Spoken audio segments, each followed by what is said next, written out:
Hello, Howlers! Welcome to Maude's Book Club. I hope that's still good. Welcome to Maude's Book Club, everyone. Avaro, thank you so much for resubbing for 28 months. Always a pleasure having you around. Game Wizard, I saw you do it for 34 months. That's a long-ass time. To the moon. Fantastic. Toaster Poster, 22 months. Really appreciate that one as well.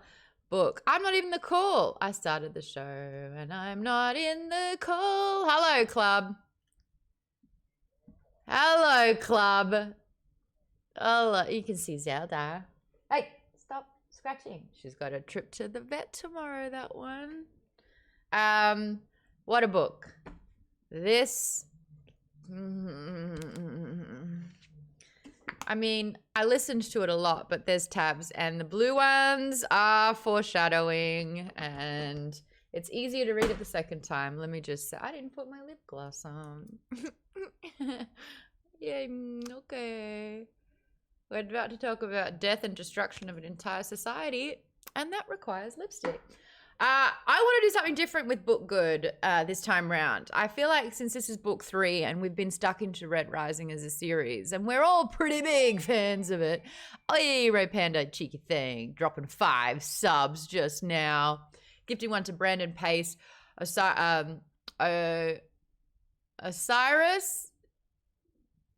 Manpaw. Hello. You've been around in this one for a bit. Good to see you getting a gift sub. Gaia got one. Yay, mods gifting mods. Geek CSI. And Sprinkles, you got gifted a sub. Make sure you thank Rope Panda. You can do it right now if you'd like. He's a member. Member Plus. Got the privilege of being able to...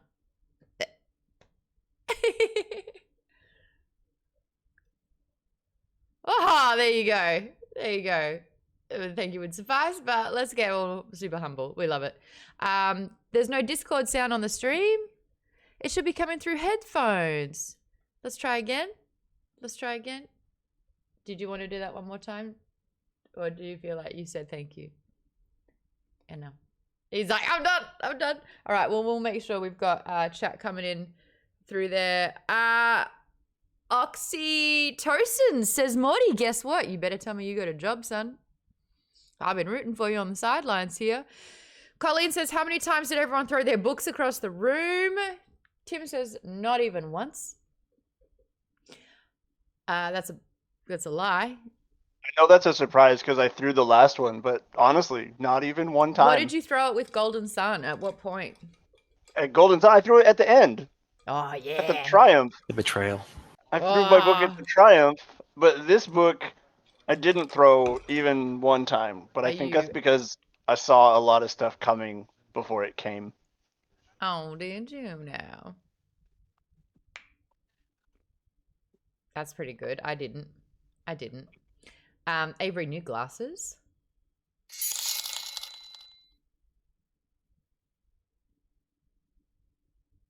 They're just blue light glasses.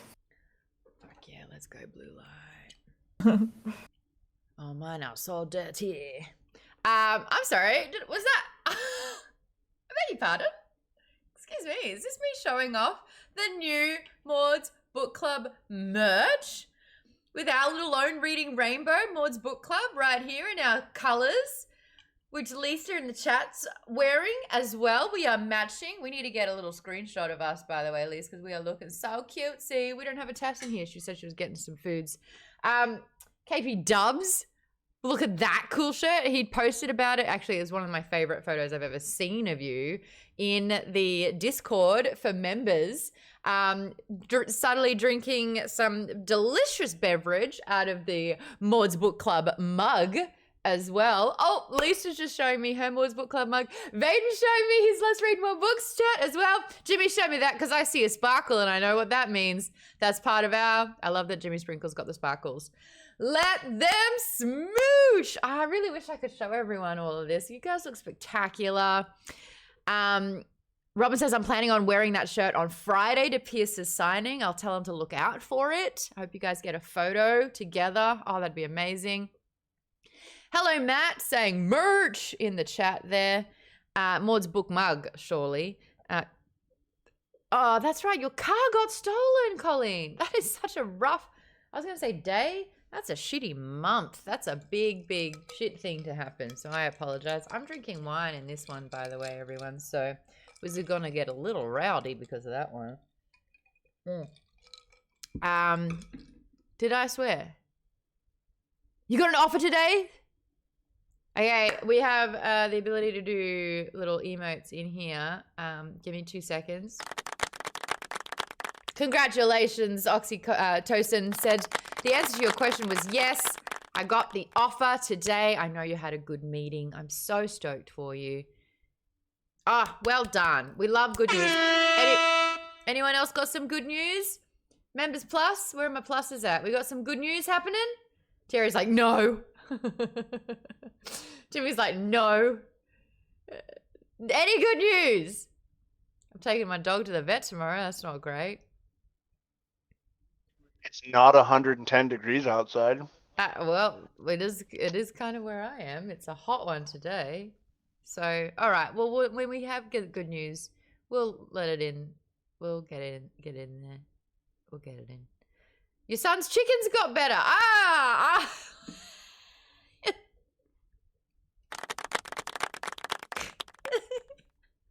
just didn't expect that. Out of all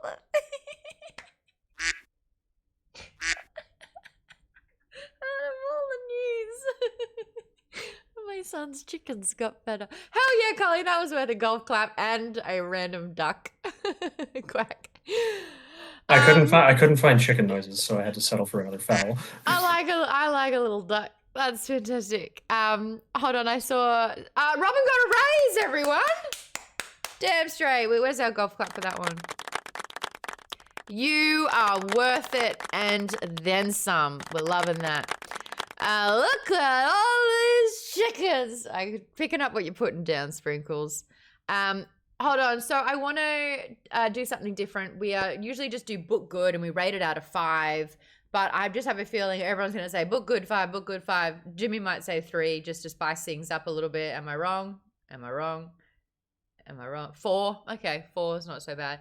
But this time round, I want you to tell me something that you really liked about it or to be different that you didn't like about it. But this thing could be your favorite character, your favorite moment, or your least favorite character or your least favorite moment, or something about the writing style. But name me one thing about this book. One thing, Snake. If you can contain it to one in this moment. One thing that this book did that warranted the score that you gave it. Wib Wobbler.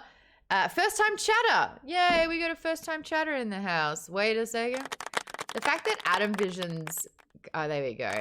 We've got to add sounds. We've got to do that. I keep forgetting, but we'll get some really good ones here. K Frito says 5 iron rains out of 5. Hold on. Wib Wobbler said the entire South is turning into one big death valley. Not cool, climate change. Yeah, you can't keep denying it. Deniers of climate change. Because you'll be cooking from the inside. Lisa, 21 months. Thank you so much for the resub. Thank you so much for giving me the your prime. I appreciate that. Toaster Post is 3.5 out of 5. Says I'm happy Mustang's in charge. 3.5. Toaster Poster 3.5. Toaster Poster 3.5. What happened to the 1.5? Why did you dock at 1.5? I mean, everyone's opinion is valid and welcome. Why the fuck is it a 3.5? Just checking. Just want to know. I'm just curious. I'm curious. Oh, academic bringing some heat on that one. You're responding to Game Wizard saying 4.5 out of 5, but only because of the fake out with Sevro. But academic, you're saying that Pierce bookends with the same trope. What's that trope? The snake by coming in clutch, raising someone from the dead or from a lowered state, right? So happened at the beginning.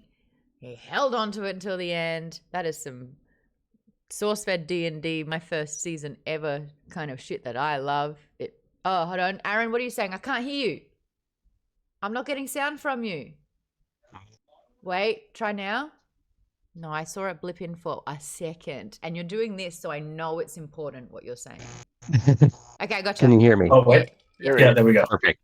Okay. So what I mean by the fake out is like, okay, it shockingly happens, but I'm thinking like, there's no way he's dead, so I'm like not as distraught as one would be if he was actually dead, because he's like, he is clearly the fan favorite among the entire group. He's Sevro. one of Pierce's favorites too. So to have him stupidly just go up to a prisoner and he takes his gun and shoots him with it, it's like, that Cassius shoots him with his own gun. It's like, there's no way in hell this is real.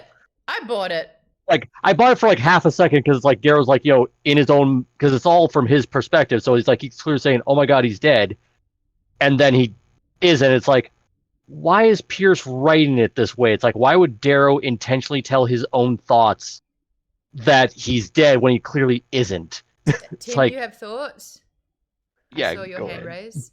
I was gonna say, one, that wasn't the trope that I thought Academic was gonna point out, but two, I bought it, the Sevro thing, at first because I predicted it after him and Victra got married. I was like, one of them has to die horribly now because they had a moment of happiness. You called it in Fable. You're and like, then no, in Fable, everyone. when it happened, I was like, I'm not gonna say I called that, but That happened in another book too. So I bought it initially, and then as I kept reading, I was thinking, no, because this is exactly the same situation he went into with going up against Roque, where he had to act contrary to what they thought he was going to act. And that kind of said that this is all set up, that they're doing this purposely to get in front of the Sovereign. All right, well, Avery and I are just like big gullible believers, because if you write it, I'll believe it. Like, that's how that goes. Who am I to try and pick it apart? Who am I to say, that can't be right? Because I kind of did that in the first one with Red Rising. I thought that Mustang was EO carved. And everyone's like... I thought that too. Okay. I thought that too for a while. because you weren't here for our Red Rising chat. Yeah. To be fair, the entire chat crushed you on that one. Yeah. I thought that all of EO us was were like, she dead. Yeah, everyone's like, there's no... I did at least think that Io was alive. I just didn't think she was Mustang, but it's like, nope, she... I thought it was that, I mean, this is me being such a bleeding heart romantic. I was like, they're soulmates, and even carved and they think each other are dead, they can still find each other. It's not true, he moved on. No, that's fair enough. That's fair enough. That's where my heart goes. Lisa's like, oh no, she dead. And I was like, no. Anyway, she's not only merely dead, she's really most sincerely dead. She's not mostly dead. I've already gone on tangents straight out the gate. I do want to hear from my members plus. If you want to become a member plus, we are going to be covering the rest of this series as well. We've got a couple of books in between, and then we'll be getting into Iron Gold. This is how I do. This is the bookshelf. Beep. It's my magic trick. I say it, and it appears. We will be continuing on this with this one. I definitely want as many fans of the book here as possible, because I have access to Pierce, and I want you to be able to pick his brain with me. So that is my cool thing that I bring to the table. Vaden, your hand is up. All right. So what I would say, the part of the book that I liked most was the redemption. Like, the theme of redemption is like present throughout all the books. In the last book especially, with the fake out especially, it makes you wonder, every time people talk about how much Darrow's mercy is going to cost him. Sevro says it, Victra says it, and other people say, just start killing people. You're way too nice about this stuff. But his ability to believe that gold can change and the world study can change is what is needed, and with the faith is his faith, and that is what is needed to take down the Sovereign. And we found out at the end that the Sovereign was like, if you want to lead, if you want to rule, it has to be done with sacrifice. And he's saying no. No. I've been getting so much ridicule for how I say no lately that I now just mock myself when I say it, just to beat everyone else. That's where I'm at with this. I've been in this country for 10 years, but there's something about the last 6 months that everyone's just decided, let's pile onto Aussies. Let's make sure that when they say a simple 2-letter word, that we are just merciless. Is that a word? That's what I feel. We love Aussies here. Yeah, give me my Aussie. Oh wait, there you go. There we go. That's better. So I forgot even what I was saying because I have been so tormented. Talking about the theme of redemption. That's right. Mercy. And Darrow said, "No, I will not sacrifice. I will not do that. I will not stoop, because you've got blood all over your hands, sister." And so yeah, indeed. So you liked the redemption arc.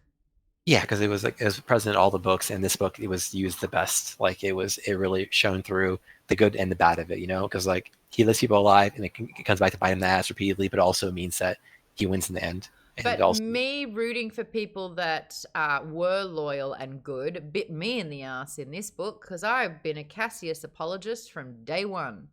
Their little boy breakup was one of the most devastating things for me personally. I was so team Cassius. Did I have a crush on a fictional character? Wouldn't be the first time, won't be the last. But when that went down, yes, Aaron. I just wanted to comment. The best comparison I could ever think of is Peter Parker, Harry Osborn, Tobey Maguire, James Franco kind of thing. Yeah, when besties. He goes evil at the end, but then comes back only to die. So that's probably in Cassius's future. So nice. We saw it twice. But yes, Academic, you got one? Yeah, so just bolt onto this whole theme of redemption. Let's go micro. I loved the scene with Darrow watching Roque's recordings and him bringing Cassio up. Oh, that was just it got me right there. And so I loved that whole reuniting. So yeah, just wanted to bring that on. That was a favorite moment. Would you give it out of 5? A 5 out of 5. This is one of my favorite of the series. Ooh, and you've read the other 2 after, yeah? Oh, okay. Vaden, you gave it a 5? Double checking. Yep, 5 out of 5. 5 out of 5. Tim, you're flexing your hand with a 5. Yeah, this book felt more cinematic to me than the other 2. I could picture these scenes going down. Yeah, yes. my brain and my stupid music fandom, and I commented in the members chat. Please about don't call it stupid. Always send your songs relating to times. Yeah, I just had music running through my head the whole time. I was like, this song fits this character, or this song fits this moment, and I'm like in my head writing a score for the movie of Morningstar. I'm like putting together a soundtrack in my head, and that didn't happen with the other 2, but it did with this one with relative ease. Ooh. And being a huge music nerd. I mean, cool. The day you wake up and realize that engineering is just whatever, would you get into there's a title for it. It's like this music supervising. I don't know. I thought about it. Like when I was first thinking about all the various things that I would like to do as a career, I considered audio engineering as one of them. I mean, there's engineering in that. Yeah, it's very different, but I did consider it. There you go. Sound editing. Yeah. I just think it's so fascinating how everyone's brain works incredibly differently. The slogan I love for Maude's Book Club is that we're all reading the same words, but we're all hearing a different story. And that's because our personal lives, relationships, perspectives, what we know is what sort of tailors what we get from these books. And when we're able to talk about these books together, we get shared perspective. And that is one of the most beautiful things, I think.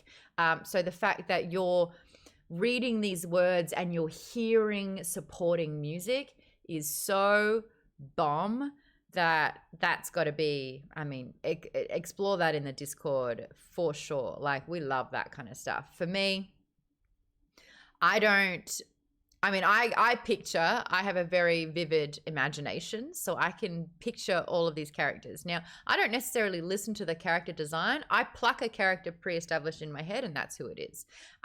Most of the time, it is a 2D anime character or a video game character.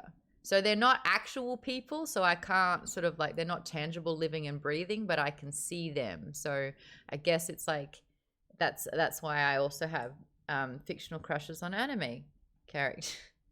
It is all making sense for me. Hector. I feel like you're just teeing me up to talk about Castlevania right now. And Snake is the same. There you go. That's just Like Alucard? Alucard? Are we talking about Alucard? Let me tell you about He's got golden eyes and feelings. golden hair, and he stabs motherfuckers with a sword. Oh, woo, swoon. When I used Makes to you do feel better, Mud. I'll freely admit to being in love with Mustang. You are. Oh, there it is. These I will are our freely admit to that. confessions. All right. Who? Okay, so I'm Cassius. I'm Team Cassius. Oh yeah. I know he's got that chin dimple, something fierce. He's got a blonde Superman curl. Anyway, he's not real. It's fine. God damn it. Seb's gonna clip this. And then Tass is gonna post it on social media. I've already spoken this week saying that I had a sexual awakening to mutant biker mice from Mars. What's some more characters from Mars? Yeah, biker mice in chat, big time. Yeah, good times. Oh, thank you, Cherry. That's a good gift. Oh, yes, show chat. Woo! No, it's that bottom guy. That's the one that I had, the most recent gift that you've posted on there. How do I show this? I think I can somehow do it. If I do... Light blue jeans? Is that what it is? Hold on. I mean, if I'm going down, I'm taking Was everyone that else guy down from with me. Beverly Hills 90210 that voiced that one, right? I want to try... Let me do this in...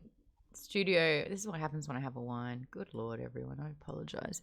But if I do window capture and then I can do Discord, surely, and then window, it's Discord. Okay.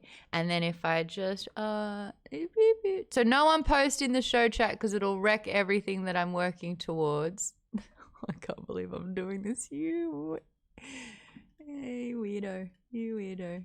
Hold on. That. Okay, maybe I should put him over my left shoulder. Why isn't it? Oh, I've got to. Okay. Ready? Transition. That was worth it. It took me that whole time, but look at those arms. I was young. I didn't stand a chance. Hey, you posted something. Your face matches your background.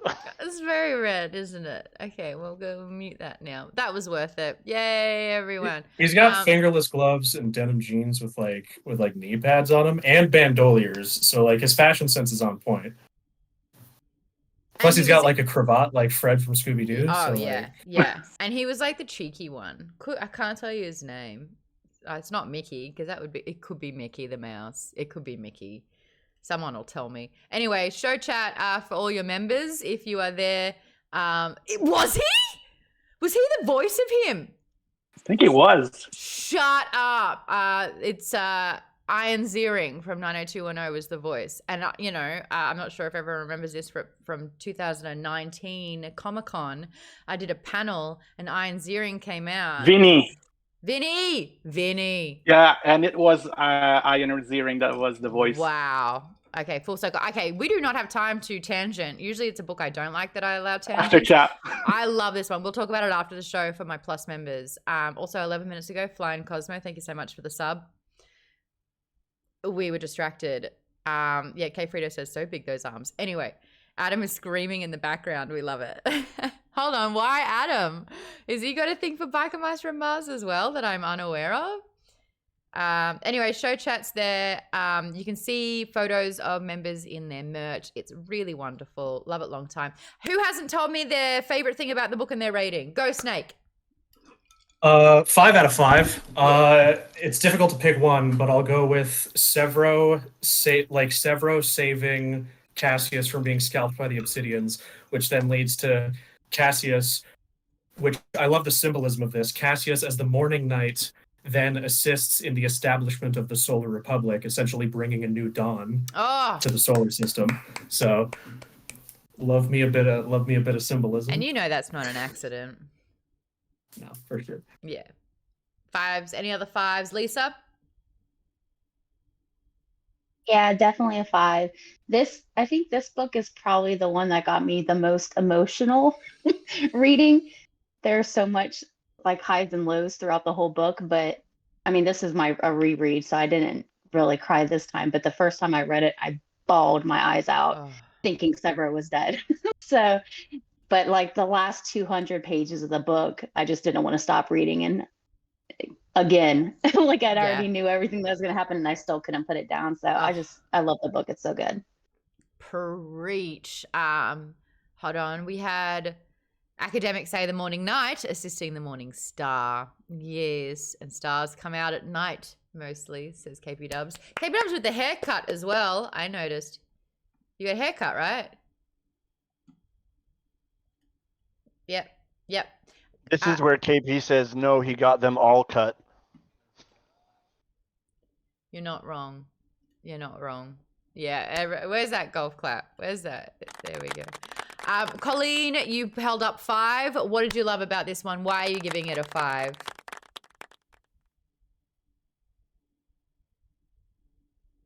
You're typing. Yeah, sorry, I'm having trouble manipulating all of these. I can only hear on my tablet. Oh no! So I'm kind of manipulating 2 devices here, and I'm not that good at it. Well, I'll tell you what, everyone's a little bit better at manipulating things after reading this book. You know? Yeah. Yeah, this was an amazing book. For me, it was such a roller coaster. I mean, when I thought Sevro was dead, I was ready to just call it. Yeah, I was so mad at Pierce, and then when he came back, but there was a lot of that. I mean, it started off really dark, and then you come out of it, and everything seems to be okay. Then there was the part where Darrow's willing to sacrifice the Reds and the Sons of Ares on Ganymede, and the compromise is there. Then Sevro making the sacrifice to save Cassius, even after all that Cassius did, and I mean it was just a roller coaster. Cassius did. Stop. Sorry, I just opened up Twitch. Yes, no, I agree. And this is the thing that Pierce does. It's like, even if it's a second book, even if it's the last book, we do not get time to breathe. And when we do smile, and it is something that's fun, and we're like, oh, this is nice, it actually ramps up the fear. Because as Tim said, there was something happy going on, one of them's got to die. You know? So even the good moments were laced with fear, which I find very, very interesting. But it's just nonstop. Did Zelda's in her bed, and now we can see her. Isn't that cute? Solid red wedding logic. Yeah. And I said, we got our first red rising wedding, which is a little bit different to the red wedding. Thank God. All right, Colleen, giving that one a very strong 5. Who else has not shared their thoughts? KPW, you said you got a bit of difficulty with the Discord chat. Can you not hear? No, you're typing. All right, that's the answer I needed for that one. Thierry. What'd you give this one? 5. What'd you love about it? Who's your favorite character? Give me a little tidbit that you took away from this book. I probably, like most people, I was mad when Sevro got killed, but was very happy to see that it was a Jon Snow moment, that a fake out. And I was just seeing it in my head that if it becomes a TV series, people are gonna how people would be reacting to Sevro's death and then him coming back. Yeah, but you know that every single person who's read the book's gonna be like recording their friends' reactions, because we know. Yeah, exactly like Game of Thrones. They're gonna be. Oh, you're gonna red wedding and then fake out. Yeah. Like a parent recording their kid watching The Lion King for the first time and just like, long live the king. And it's like, oh, watch this 5-year-old cry. Too I had soon, bro. Star Too Wars soon. when Vader says, "I am your father." I had an ex that hadn't seen Star Wars, and With his mother. You bet your butt I filmed the Darth Vader reveal. That was very anticlimactic. It didn't last. Anyway, who has an academic out of 5? Did we get your thoughts? I believe so. You did. My, you were like my the scene second was one out. Cassius. Yeah. Yeah. Avery, did we get yours? Not yet. Let's go. I gave it a 5 out of 5 also. And yeah, I also really liked Cassius's character arc. It was done really well. And you know, he had that moment where we were like, we're not quite sure yet, you know, so It's war, you know, so yep. anything could go. And when he decided, it just felt right. It felt right. Robin. I gave it a perfect 5 out of 7. The best was Darrow and Sevro stopping Cassius's hanging. Yeah. I mean, I think that Sevro, like, he was such a little goblin the first half of this book. Like, wasn't he? And we'll talk more about it. We really will get into the thick of all of this, even though we're running out of time because I keep being tangenty because I'm drinking wine. But Sevro wanted to kill people, wanted to take out Daxo, you know, wanted to just shoot first and ask questions later. He felt the pressure and he took that pressure and he just turned into a bit of a vermin. So for him to study Darrow, and it's interesting to see who's been studying Darrow. Sevro's absolutely one of them because he said, you know, I think Darrow was like, that was sick. Like as in you're disturbed. And he's like, I got that one from you, boyo. Like I got that straight out of your handbook. And it, you know, reminds us in Red Rising, where Tactus needed to be punished and Darrow stepped in and took the punishment with him. So it's really reflective back of Red Rising where it's like, if you want to lead, you have to show them what consequences look like when they step out of line.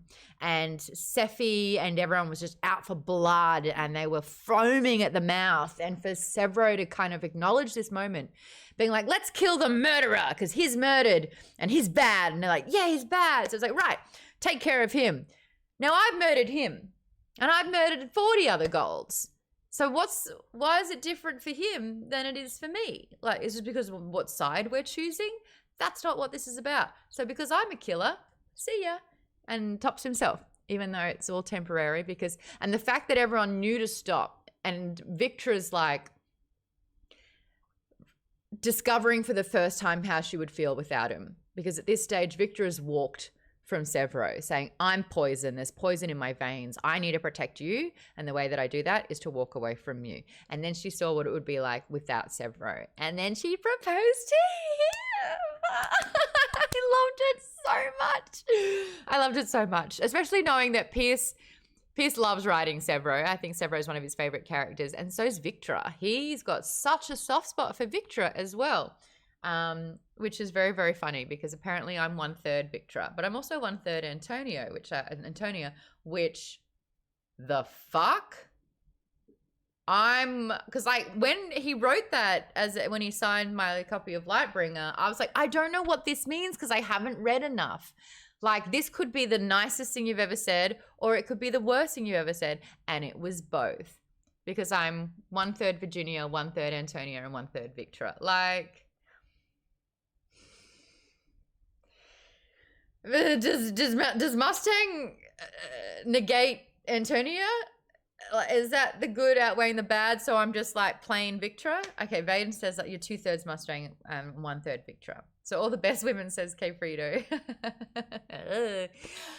The other person that has studied Darrow is, and we didn't see it enough, but it started to be the Jackal. When the Jackal started addressing his people, he was using Darrow's cadence, how he would address his people. And it's really interesting that Jackal's severity and like he's got such a loss of sense of self. Like he's lost his sense of self so much that he's now picking and choosing sort of the perfect parts to be the most severe leader. And he's recognized Darrow's strength in his charismatic ability to lead. So he starts studying Darrow as well. And so for Darrow to recognize that, seeing Jackal talk to his people, it was awful. Colleen says Antonia is strong, so he must see you as strong. Yeah, but I don't think I would flip if my nose actually. Give me a second to think about that. My face, not my face. Yeah, I would. Fuck. I'd be devastated if someone smashed my nose, pulverized my nose into my face. I would be very vain about that, I believe. Would I smash someone's face against some bars until their skull caved in because they were going to provide knowledge and information that would save my life? Give me a second to think about that as well. I mean, this is war. I hope not, says K Frito. I mean, if it was one of us. No. The prisoner's dilemma.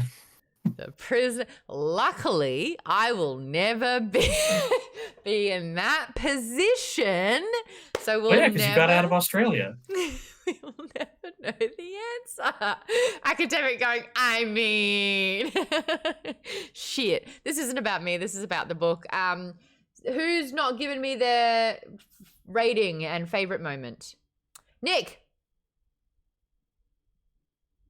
what did you give it out of 5? And what was your favorite character or favorite moment or least favorite character, least favorite moment? Nick, are you writing to me in the show chat? Yes, you are. We're having Discord issues too. 5 out of 5 stars. Fantastic ending to the trilogy. Can't wait to see where it goes. Oh, K Frito, thank you so much for posting the photo where I'm giving Iron Ziering a hug. If you're a member, you can see it.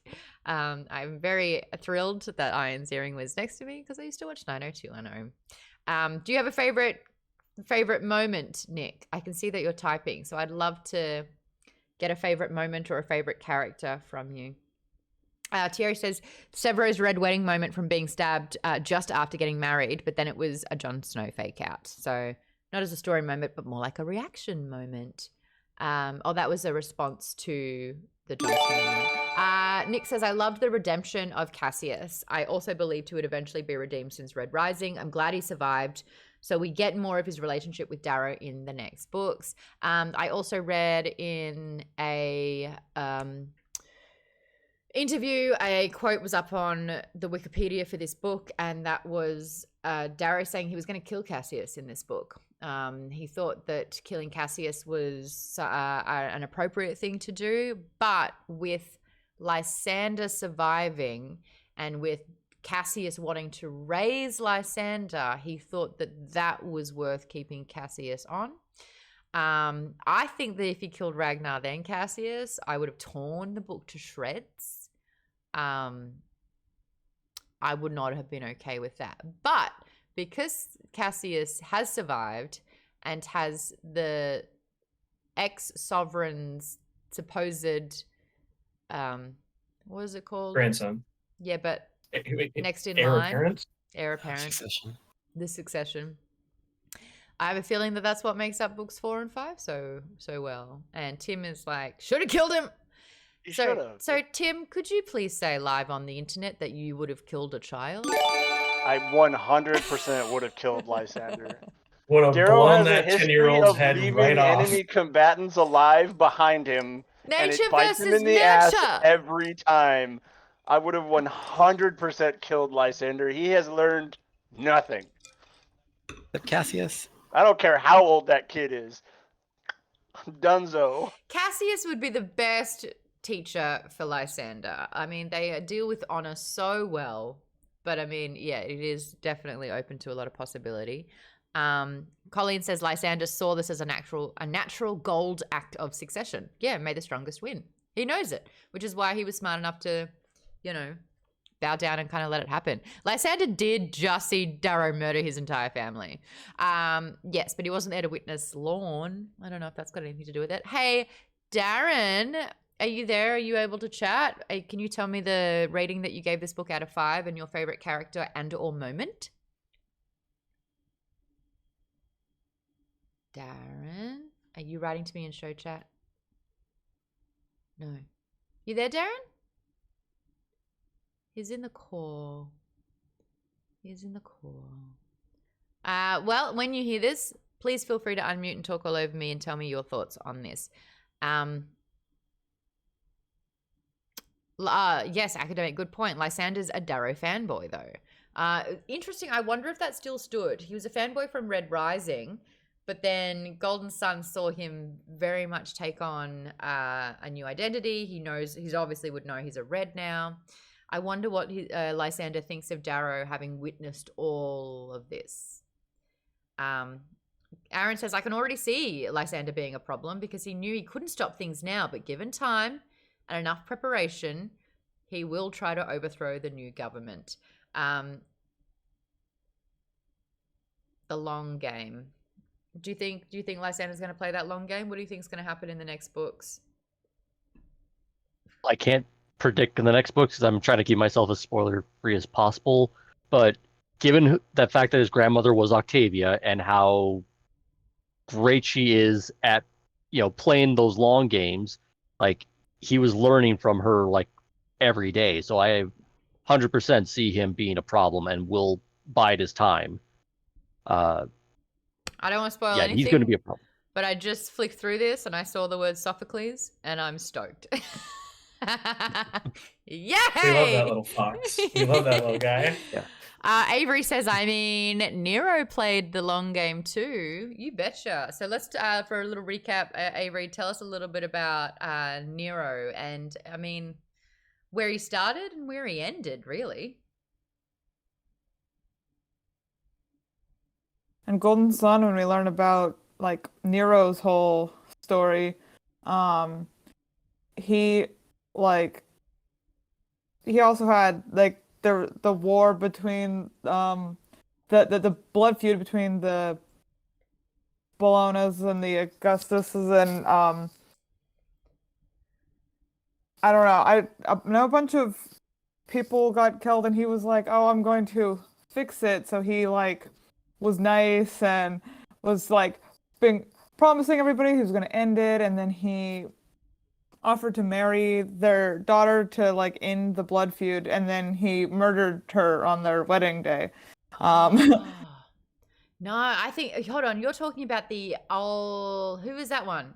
Snake? Nero. Oh, what are we talking about? Baby Nero? Yeah. So there was the old arch-governor before Nero Augustus was, I believe, a man. I don't know his first name, but he was from House Cygnus or something. He was the arch-governor. There was a blood feud basically was declared between houses Augustus and Bologna because Nero Augustus's dad, so Mustang's grandfather, tried to murder Cassius's grandfather. At which point there was a house war declared. The seated arch-governor of the time sided with House Bologna.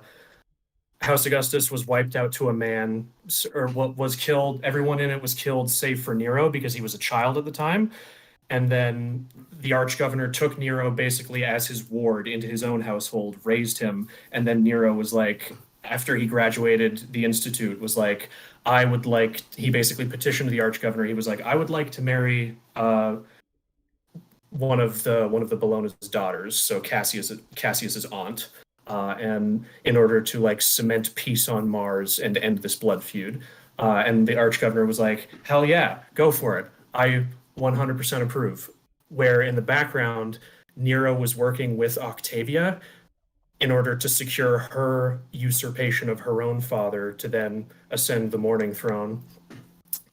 And so the night of the wedding, Lorne was sent to basically attend the wedding as a representative of the sovereign. Nero, he had Lady Bologna on his arm, and she looked the happiest she'd ever been. And then later that night, after everybody leaves the party, a package arrives at the Bologna estate, and it's a head in a box.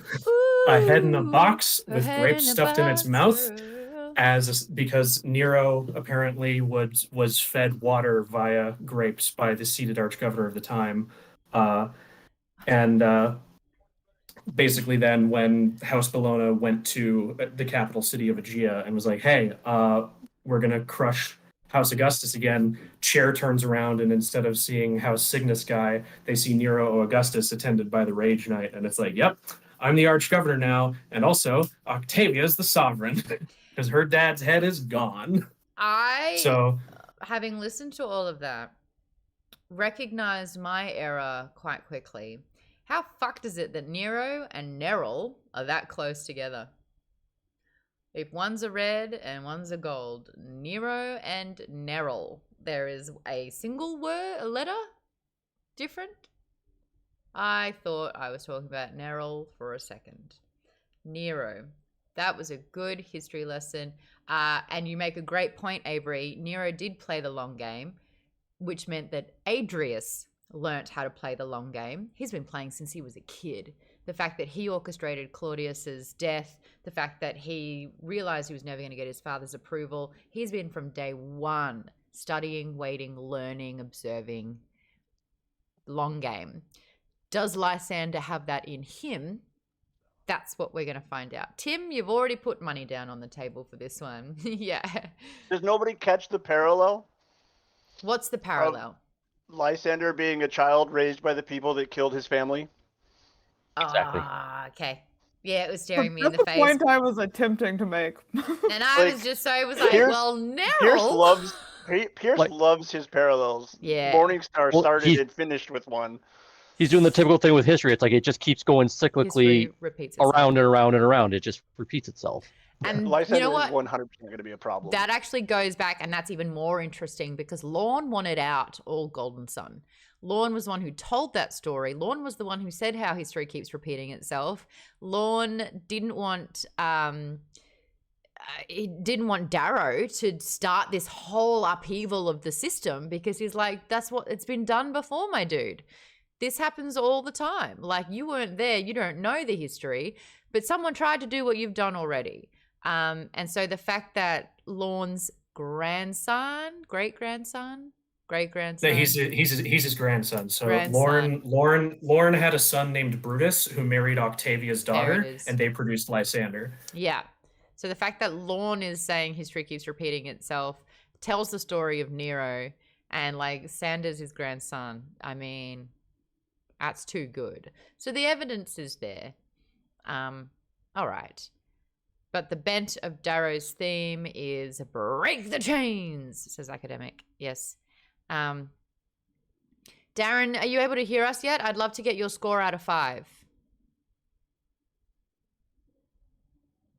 You unmuted, but I can't hear you. There have been a few issues with sound and the Discord for some particular reason. I'm not sure if it's worth restarting the program. If you tap in show chat, I can see that as well. It's not connecting. I wonder what's happening. Nick says, I haven't read the synopsis for Iron Gold yet, but my hunch is that it's a lot to do with Nero and the Moon Lords. Hopefully Darrow tries to help the low colors out there since he's kind of sacrificed a lot of them.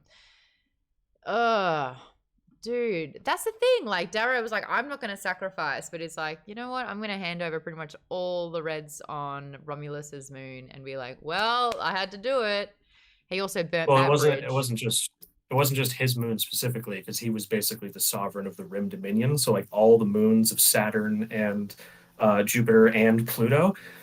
So like you've got a bunch of colonized moons, and he was basically, I'll give you every single Sons of Ares cell, and you can take them out. In exchange, you help me kick Octavia in the teeth by putting Roque's head straight up his ass. And then he blew up all the docks.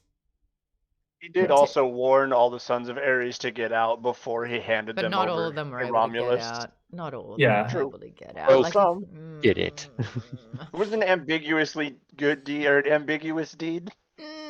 He made a call. Whether or not it's the right call is yet to be seen.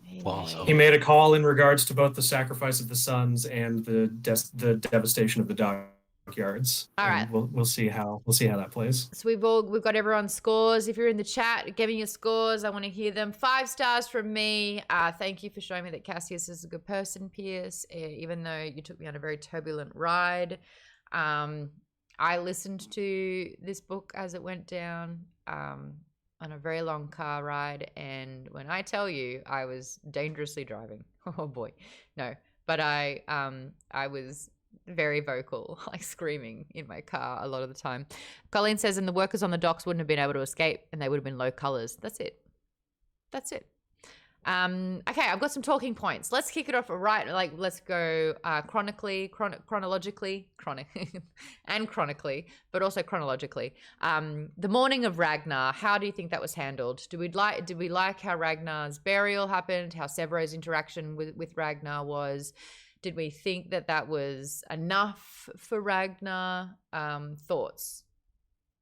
Snake, and then academic, and Robin. So start Snake. It's tough to say because like he was buried by his friends, and at the end of the day, that's like the best you can ask for. But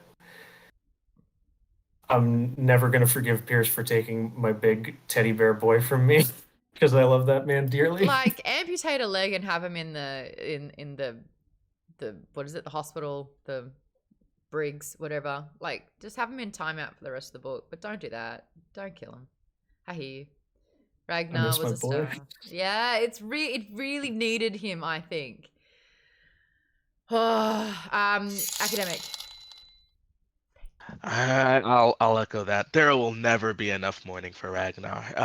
So yeah, I'm sad, but I also echo the point that it's probably good with the way that they sent him off, because they continued the theme of Ragnar's trajectory. He always wanted to be free, right? And so he wasn't buried in the lands of slaves and of his people, but with his friends, which is what he always wanted to be, right? So that was beautiful in its own way. I'm not even going to acknowledge that comment, Jimmy. I'm not even going to address it. I know because you are maniacally laughing that you were just trying to provoke. So I will not address it. Well said, academic. Stargirl, did you have something on this one? Am I the only one that when we read that his body got sent to the sun, that I was like, there's spaceships everywhere. Like, how do they know that this body's not going to crash into a spaceship? Yeah. That'd suck. A lot of math. That'd happen or to get me. into the asteroid belt because they're like. It's like a ping No, they were still on pong Mars. ball. Never mind. But still, asteroid belt. I mean, is there a tracking device on this thing so everybody else can see where it's at to not hit it? and it's like Mars is further away from the sun than Earth. I mean, it's got further to if go. Kal-El can make it to Earth, there's a lot of math involved and trajectories and orbital trajectory. It's just a lot of math and differential equations. They had the best orbital mechanics and astronavigators on the job to basically be like, target. Impasta says blues do be bluing. So we do have to trust that the blues know their math. In fact, Impasta has been saying some incredible comments throughout today. Says earlier, if anyone could change Lysandra, it would be Cassius. Gave their rating earlier of 5 stars. They're a first-time chatter, so I just want to make Impasta feel very, very welcome. Blues to be mathing, I should say. Yeah, welcome to chat about the Red Rising series with us. Next thing, and I will take note of anyone who's unmuted if you want to chat. So, Aaron, I saw that you're unmuted. Did you want to add anything with Ragnar? Oh, I just did it for convenience because I'm on my phone. Love it. Cool. The next one, Cassius as a prisoner. This is the first time we've seen sort of like... Hello? Who did that? Baden, you gifted a sub to Impasta. Oh, that's so sweet. You always know how to make them feel very, very welcome around here. Thank you. There you go. Impasta, now you've got some cool little emotes that you can do. My favorite part is I looked up to see that Baden had gifted a sub and he's like... like... he's just trying to give without... getting acknowledged, and so of course I call it out even more. Cassius as a prisoner. He tells Darrow of Jackal's acquisition of the nuclear bombs almost straight away. Does not need to be prodded. How does this shift the dynamic between Cassius and Darrow? Because over the course of the books, they're trying to one-up each other, but by doing that, they're bringing each other down. Cassius has had his arm lopped off by Darrow. Darrow has been speared in the gut by Cassius. Like, these guys just keep having a blow on one another. Not with each other, but just on one another. But now, sorry, I just realized what that sounded Phrasing. like, so I wanted to clarify. Phrasing. Phrasing. But they they're taking. I still don't like it. I wish they would just kiss at this point, honestly. Kind of same. Victra's called them boyfriends. I honestly don't understand why they weren't said, "Could you stop flirting for a second and can we get to this?" So like everyone's No, seeing for real. it. Like I'm on honestly reading that scene where they're watching the old like holo vids of their time at the Institute and they're just like buddied up on the couch. You can just see that like their hands are just like knocking. nearly touching. They're just like knocking back tumbler after tumbler of whiskey, and I'm like, why aren't you guys just making out on the couch already? Like, come on, the opportunity's right there. You could pretty The much picture them handcuffs as are like in the room. I mean, you can almost just picture them as like two exes that just broke up and they just can't stop running into each other. They're analog to Jay and Silent Bob. This is Cassius, my hetero life mate. Aw, that's They want cute. they want each other so bad it makes them both look stupid. But they just want to be not hating each other. I think Cassius is just tired. Oh, Honestly, I think he's just tired. He's just I like, I'm agree. so over it. yeah, he is, and here he is in chains. I agree, but I thought that was a really interesting moment that like Cassius isn't being stubborn. He is outing the jackal and something that has been swept very under the rug. Roque doesn't even know about this. This is information that is incredibly important that Darrow uses and helps manipulate Romulus. But the fact that Cassius lets this information straight away, we're getting a sense of who Cassius is. But the dynamic is shifting a little bit, and I do think that they have some beautiful moments. But I just wanted to see if anyone had any thoughts of Cassius being held as a prisoner for like half the book. There's no question. Better than him being dead. Better than him being dead. Much better than him being dead. Next discussion point. Let's talk about Roque. They go to this moon. They chat with Romulus. Darrow, being all Sherlock, realizes and recognizes that there's a pair of shoes that have been taken off that have been polished for a ship and not for a planet. Realizes Roque is there. How was it reading and kind of seeing Roque and Darrow in the same room? Roque trying to be polite as if he didn't betray him ferociously at the end of the last book, but just kind of keeping this understanding that he thinks he's doing what's best, just as Darrow thinks that he's doing what's best. What was it like having Roque back in this capacity? Who's got thoughts? Show me hands. Academic, I saw your whip up. Two things. One, I really want to just take note of the conversation that happened right before this with Romulus's daughter and Darrow. Oh, Seraphina? Yeah. Oh, I love that whole sequence there where he asks him, "Are you a red?" and whatnot, and that and all of that dynamics that was happening there. But I also want to say that I hate it every single time that we visit the Moon Lords, because one of Darrow's friends just they get killed. It's not great. Not a fan. Tactus gone. Roque, we think that maybe he'll turn, maybe is the hope, but then I'm constantly reminded in Golden Sun when Darrow counsels with Sevro and asks him who he should let in on the secret, and Sevro tells him explicitly, right, you can't tell Roque, and you can't tell Thistle, right? And which we can circle back to that later, right? But that when we circle back to that, it makes you wonder, it makes you hope that maybe Roque, maybe there could have been some hope for Roque. I think Thistle realized that her loyalty to Sevro ended up weighing more than being a gold. In her last moments, she's like, just tell him I'm sorry. Like, she realized she fucked up, especially when she's been captured with like the piece of shit that is Antonia. I think she's just going, oh my gosh, gold doesn't mean good. Sevro went to Darrow, who's a red, but Sevro's the person who has had my back this whole time. And for Sevro to just dismiss her existence that was really hard. And I think Thistle had a pretty miserable death, actually. With Roque, though, I kind of want to talk about Roque's motivation. I think it's a little contradictory at times. Vaden agrees with me already. Okay, people are agreeing with me. So Roque was supposed to be gold above all. He truly believed in the society. He truly believed of the hierarchy. The reason why Sevro said don't let Roque in on that, because Roque bleeds gold. He's a gold through and through. But then Darrow said, when did I lose you? And Roque says, Quinn. And that was when he thought that Darrow was a gold. So it honestly really had nothing to do with Darrow being a red. It had to do with the fact that Darrow had the audacity to plan things and to put his friends in positions that they might not live through. Roque saw Leah die in Red Rising because Antonia, etc., were trying to get to Darrow, and they were using the weaker people to get to him. In this instance with Quinn, it was the Sovereign who spoke to Aja to put the message in to punch her in the brain, in the head so hard that she went into a catatonic mess.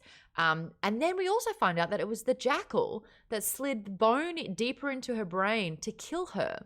So two very distinct people that Roque allied with, Aja on one side, Jackal on the other, were directly responsible for Quinn's death. And yet it was Quinn's death that was the deciding factor for Roque to go against Darrow. I would love to hear thoughts on how that makes any fucking sense. Tim, you're waving your fingers at me, and then Snake will go to you, and then Aaron will go to you. I just have a lot of thoughts on the way that the Roque story arc ended, but I think with Quinn, it was Roque just kind of decided that wherever Darrow goes, death follows, and he didn't want to be a part of that. He's the Reaper. That's his fucking name. Yeah, but I don't think he wanted to be a part of that, because he even said, he's like, Quinn didn't deserve this. She was good. Yeah, she didn't deserve it. Right? She never should have been in that position in the first place. And the same for Leah. Like, they're two people that absolutely should not have been there and were because of Darrow. Quinn signed up to be a howler on her own volition. Right. Quinn knew what the risks were. It was Quinn's decision, and that's... It doesn't mean that Roque agrees with it, though. Yeah, but he can't blame someone else for something that Quinn chose to do. Oh, yes, he can. Have you met people? That's some dumb shit that I don't agree with. No, it's true, though. Okay. I think he absolutely can be pissed at Darrow for a decision that Quinn made. Absolutely can. It happens all the time. That's silly. I would have been on that shit being like, hey, Rogue, buddy, when you think about it, come on, dude. She was an adult. Like, yeah, could be you tomorrow. We don't know. But we don't have to think about what I would be like on that ship. Beyond that, I was really pissed at Roque for taking the coward's way out. I understand that a captain has to go down with his ship. Yeah, I get that. And it's all that. ancient Rome, honorable falling on your sword crap, but he got into this position and then didn't have the stones to fight for it. Okay. That's just my view. I was mad. I couldn't believe it was happening. I was like, Darrow, don't let that happen. But... Don't let that happen. And he let it happen. I got some great comments coming in. Stargirl saying, even if they shouldn't have been there, that would still be an issue with golds. Colleen says they both had to kill people to get to where they were. Avery says, I think Roque blames Darrow to try and justify his racism. Darrow's just his scapegoat. Are you good, boo? Stop scratching, please, my love. You want cuddles? You want cuddles? Come here, we're talking about war. War. Okay. Sorry, little Missy has to be here now. We've got some other comments saying, KP Dub says, yeah, we're all pretty sure that the jackal killed her. Yes.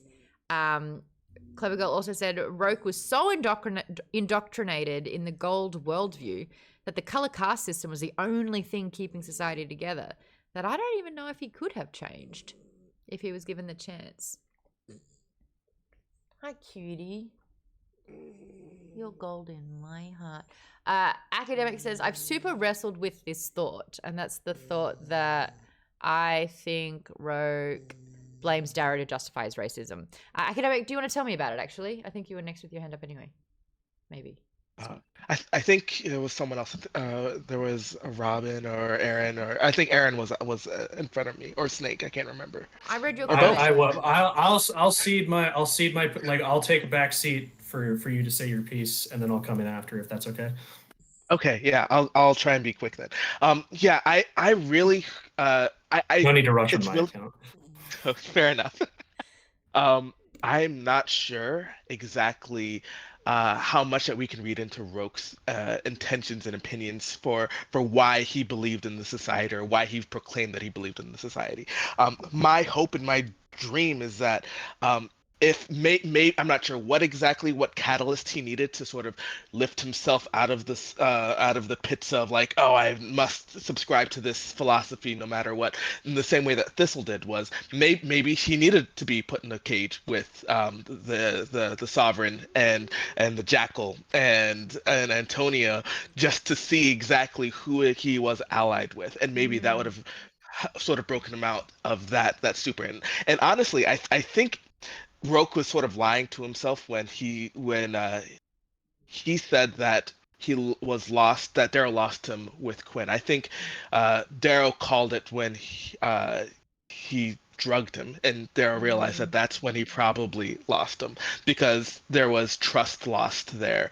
And I think that there were steps that Darrow needed to make to show Roque that he trusted him. And he didn't every step of the way. Yeah. Every step of the way. And he did this. He displayed this trust with Victra, and he learned with Victra, and he even mentioned that in Golden Sun. And so I think there were a lot of missteps on both Roque's and Darrow's part that could have eventually ended up in a good position if Darrow had made the right moves and if Roque had been put in the right positions. Preach. Snake, what you got? Actually, really quickly, Impasta says, in Roque's eyes, Quinn never knew Darrow's true intentions. She died fighting for Darrow's war, a war that Roque thinks is immoral. It might have been different if she knew what Darrow was using her for. Snake, over to you. Thoughts on Roque? Yeah, I was of the opinion that, like, yes, Roque is an extremely, like, dyed-in-the-wool gold. His mom is a senator. He's been, like, raised to uphold the virtues of the society for his entire life. Let's go to the opera together. We'd love it. Yeah. I do think that really what, like, Darrow lost him as a gold with the combination of like knocking him out with a trank dart before the gala and losing Quinn on the same night. Like, that was the 1-2 punch that lost Darrow to him, as he knew Darrow as a gold. The second he learned that Darrow was a red, I feel like that's when he basically was like, yes, the termites gnawing at our foundation. Now I know what my purpose is, and my purpose is to exterminate the termites. And I just, because he had such a like a romantic view of the world, and I'm a sucker for someone with the heart of a poet. So, like, I just desperately wish that instead of letting him off himself on the bridge of the Colossus, Darrow had basically been just like, I'm not going to give you that. I'm not going to give you that gold dignity. Yeah. I'm going to drag your ass kicking and screaming into the new world and show you that it's worthy of existing. Forgiveness. Because, like, yeah. like I desperately want Roque. I wish Roque could have forgiven Darrow, and also I grieve the loss of the person, because up until the point where he betrayed Darrow, I was deeply emotionally attached to him, and I can never actually let that go. It's as if he's just suffered too much loss. The dude fell in love so fast, and every person that he fell for. And I'm going to loop in Tactus with that, because he had relations with Tactus for sure. So it was Leah, then it was Quinn, then it was Tactus. Like, it was one after the other. And it's like he's just decided that Darrow was the common denominator and he was responsible for all of this death happening. And I think that something inside Roque died. And it was never able to forgive. And it had doubled down on supporting the sovereign and the rule of order, with Golds at the top and him sitting quite comfortably on top. There is a saying in psychological studies that the more you back something, and even if it's a broken horse, when you put emphasis... Thank you, KP Dubs. 6 subs. You gifted a sub to the Break Room NR, who I've got to follow, actually. Aaron! Oh, wait, Green Wizard Games. Who's Green Wizard Games? Obviously, games with a green wizard. Yeah, okay. Eon Soldier, Iron Nomad, Miss Blue Jay, and Tobler Scones all got gifted a sub. Thank you so much, KP Dubs. You had to get back on the leaderboard. There you are. I see you in bronze now. Nicely done. Shush Zelda. Princess Zelda enjoying her throne. What I was saying, though, is that Roque was doubling down, and he was doubling down on the order and society. Now, even the psychological studies show, even when evidence suggests that they are wrong and there is irrefutable proof that what they are backing is not good, because they have put their life and energy and efforts behind that thing, they will go down with it. And I think that Roque is the absolute definition of that mindset. He'd made his mind up.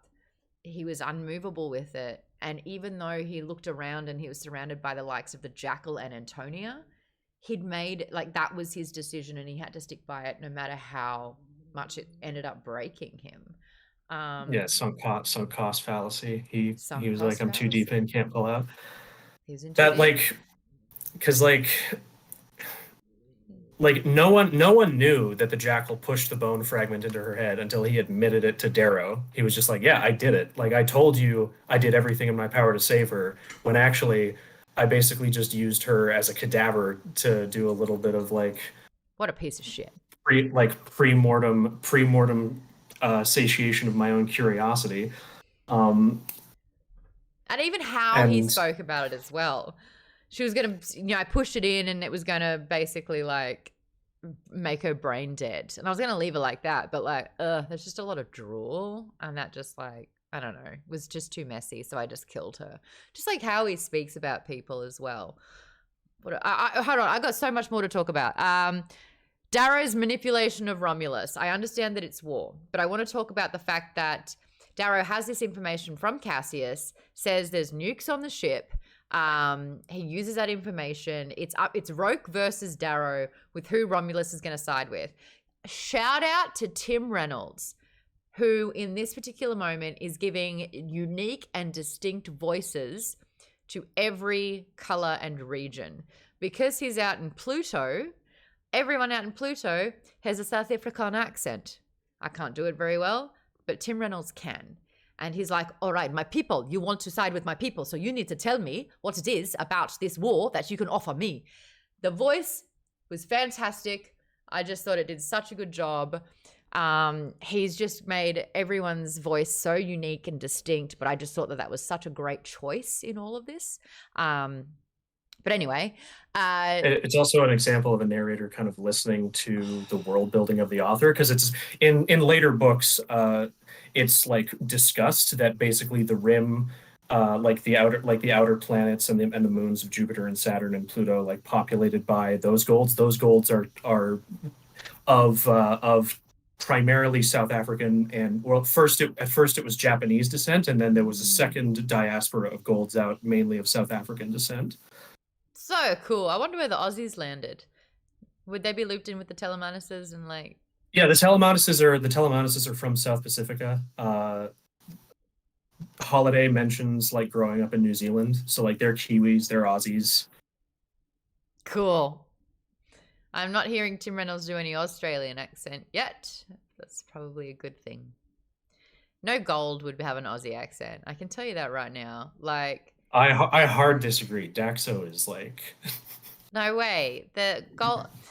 Australian. Daxo is an enormous, well, Kiwi accent, I guess more specifically for the Telemanuses. He's like a big like burly Maori But then he boy. got the gold stamped into him, so now he talks with that proper. So it's like gold accent is like your royal British accent, right? Your Queen's English. Well, that's more Lunese. Like that's like Luna. My kind of, at least my headcanon is like the further out from Luna you get, the more like culturally diverse your accent gets, because like like even again it's like it's a point that comes up an Aussie accent.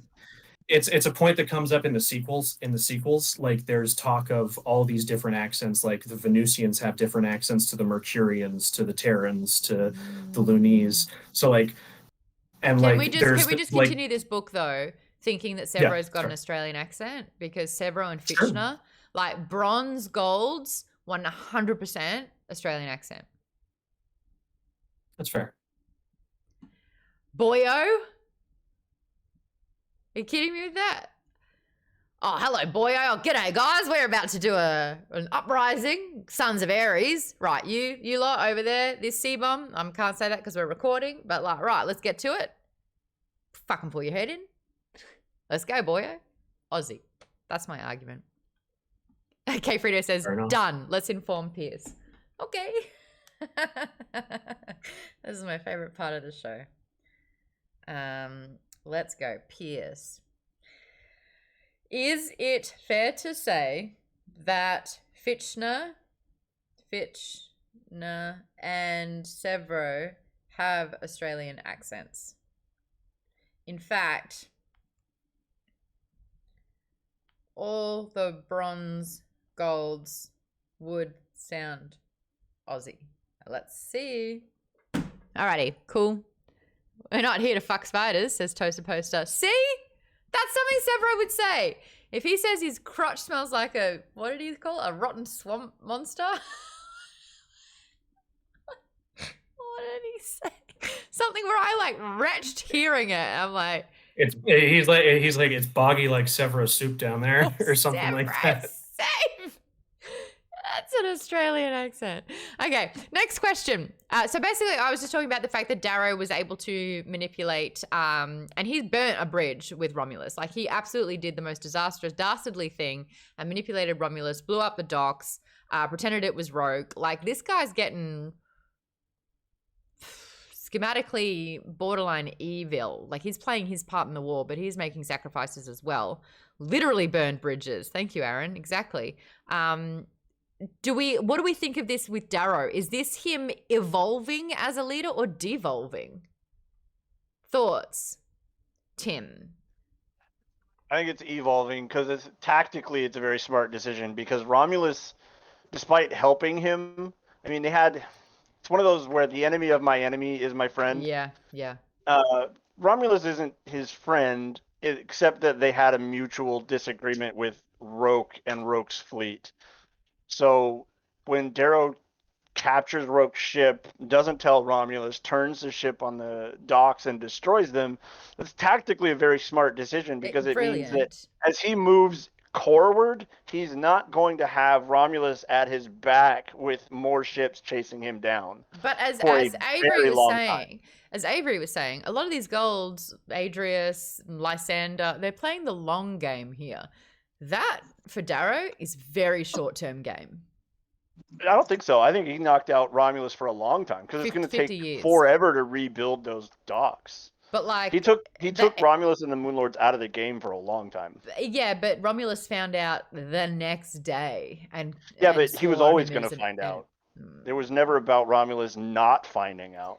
KP Dub says he didn't so much find out as he was suspicious. Like he basically has like circumstantial evidence, no hard proof. And he also Darrow's a bad liar. Yeah, well, it even points out that for the sake of peace on his own world, Romulus has to swallow the lie, even though he knows Darrow is lying. Otherwise, they would be at war and he would lose. He has to eat it, or he'd be fighting civil wars on his own land. So. K Frito says, I think it was a mistake. It didn't sit well with me personally. I'm like, Darrow, it's a slippery slope when you start moving those. I want to say a C-bomb so bad. Yeah. It really has to do with like Darrow not trusting. Like he takes his sort of his preconceived notions of core golds and applies them to the rim golds, even though like they are like the rim golds have a much more like honorable foundation than the core golds do, but like still he's like a gold, like a gold to gold is a gold, at least when it comes to like, you know, like the high command that I haven't been able to basically like bring over to my side. It's like I have to assume that this person is going to be my enemy, because you know, the enemy of my enemy is my friend cuts both ways. Like there's even if he hates Octavia, there's a chance that if he sees a weakened Republic after our siege on Luna, he might swoop in and basically be like, all right, we're going to reestablish a new order headed by the Rim as opposed to Luna. And so like I understand the call he made, though I do like based on Romulus's characterization, at least, as if him being the sovereign of the Rim Dominion, like I don't think Romulus would have broken his word, because he's just he holds himself to a standard far too rigidly to ever deviate from it. Yeah, agree. Clever Girl says, Romulus was very clear about not buying into the revolution that Darrow wanted for the low colors. So I guess Darrow did do what he had to do, but Darrow sacrificed the low colors to get there. KP says Romulus and Darrow would turn on each other at some point. It was going to be whoever turned first. Darrow had the chance to get away with it, and he took it. Yeah, I guess that's what war is. I get it. K. Frito says it's just real warlord stuff from Darrow. All right, moving on. This huge interstellar battle that we have. Roque being bested. Darrow's whole thing was, Roque knows me. Roque knows what I would do. We studied together. Roque is one of the best strategists. So I have to anti-Darrow. I have to do what he doesn't think that I would do. And he does, and it works. He uses his red mindset of, I had to be a gold when we were taught together. Now I'm going to show you what reds do. And they dig. And he burrows into, basically like sacrifices the packs, burrows into Roque's ship, which is newly coined the Morning Star by Sephi. Basically like makes Roque board an empty vessel, a dying ship, so that they could take his ship. What did you think about how Pierce writes battles? Because I will tell you, out of the 2 times I read this, I struggled the most to grasp what was happening with Pilpules. It kind of felt like watching, or like imagining anyway, Star Wars. When it comes to like space battles. Yeah, I know. The Star Destroyers. Like, he could tell me what these ships look like. They are a Star Destroyer. And the what are the other little ones, Snake? The Rip Wings. That's Rip it. Wings, Academic. Yeah, the Rip Wings are TIE fighters. I thought, I was like, are we talking about? I was confused because I was like, are we talking about the Star Wars ones, the Red Rising ones, right now? I don't know which one we're referencing. Yeah, they're the same. In my head, they're the same. Fair enough. That whole battle I could totally see 3. the battle of. I could totally see the Battle of Ilium being like the opening space battle over Coruscant in Revenge of the Sith. Like, fair enough. Academic says, hold your TIE fighters. This is Battlestar Galactica for me, with your big ships. And they had, what did they get into? What were their little ones? Their single fighters? What were they called again? Those are the Riplings. Vipers! The Rippling. The Vipers! Vipers. Yes! Oh, Vipers, yeah. Okay, Crush on Apollo and Starbuck. Okay, good. Colleen says, I was reading Leviathan Wakes at the same time, and I definitely got Expanse vibes. Get the frack out of here. The Expanse, which is Earth versus Mars versus Belters, says Thierry.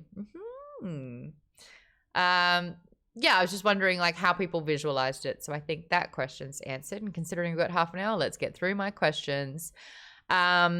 Roque's death. We touched on it a little bit. Tim said that you thought it was bullshit. He shouldn't have killed himself. What did we feel? Do you think that his death was justified? Some people saying no, Darrow should have made him live and forced him to see what this new world could be. what did we feel? Because Pierce did this thing where it's like, yeah, Rogue, you deserve it. Oh no. And like he hit us with feels. He hit us with like memory lane. He hit us with Roque's airing out everything. And like it got to a point where like, I didn't want this to happen. And I was so sad for him. And the fact that everyone was like only there for Darrow, knowing that Darrow cared for him. And they weren't there to say goodbye to Roque. Everyone cut him off after that. Okay, I've got a show of hands. Who wants to talk about the death of Roque? We got Aaron, we got Snake. Fade and Thierry, I'm looking at you. Colleen, if you ever want in. Avery, you say the word. But Aaron, you're up first. So after like hearing the discussions right now, I've actually noticed a parallel between Roque and Cassius, in that both of them like felt very jilted by Darrow because he kept holding back and just lied to them so much, even though he absolutely trusts both of them, like almost he loves stupidly. Them both. Yeah, just absolutely loves them. Big giant bromance kind of thing. But because he kept holding back, or he kept making really dumb mistakes in his relationship with each of them, they both pretty much just shunned him like violently. But it's like Darrow's not going to be like, all right, buddies, I love you. Right. You'll be my maid of, what is it, groomsman. P.S. I'm a red.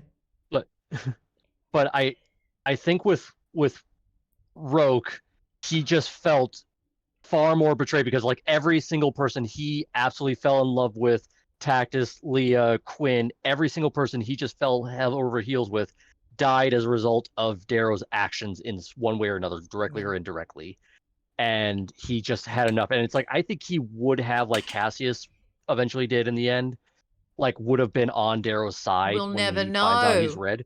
We'll never know. But I feel like he could have, if Darrow had not stabbed him with the syringe, didn't it was one make after the other. Basically, he took him so much for granted that he just felt like he was going to be with him to the end. It's like, no, you can't put that kind of thought process up behind a person Roque when you haven't put in the work. Roque hit a point of no return.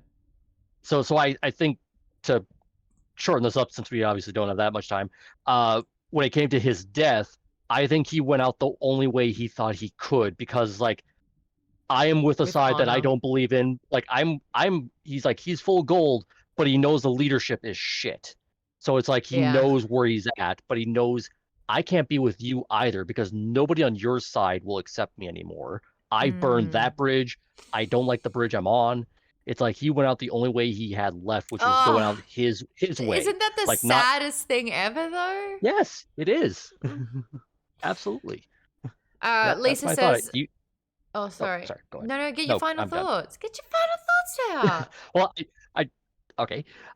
But yeah, that was the only choice he had left for him, was to just die by his own sword, by his own hands, and not by anybody else's. Because if he went back, he probably would get betrayed eventually by the Jackal or Octavius, excuse me. And if he got captured, he basically would have been killed one way or another, especially after we now see how Sephi treated prisoners. He did it on his terms. And I think the sad part is that he could have had a Cassius turnaround. It could have been amazing, and we'll never know, because, I mean, all of his decisions left him exactly where he was, and it was isolated from, I think it's absolutely heartbreaking. Thierry says, Roque is a poet, and he took the Romeo way out. Oh, you're right. Lisa says, I wish Darrow could have stopped him, but I don't think he would have been able to keep him alive. He even said he couldn't stop him from using his razor. Oh. Jimmy says Roque's bubble broke, and that's why he killed himself. A life crisis or self-understanding. Snake, you had thoughts? Yeah.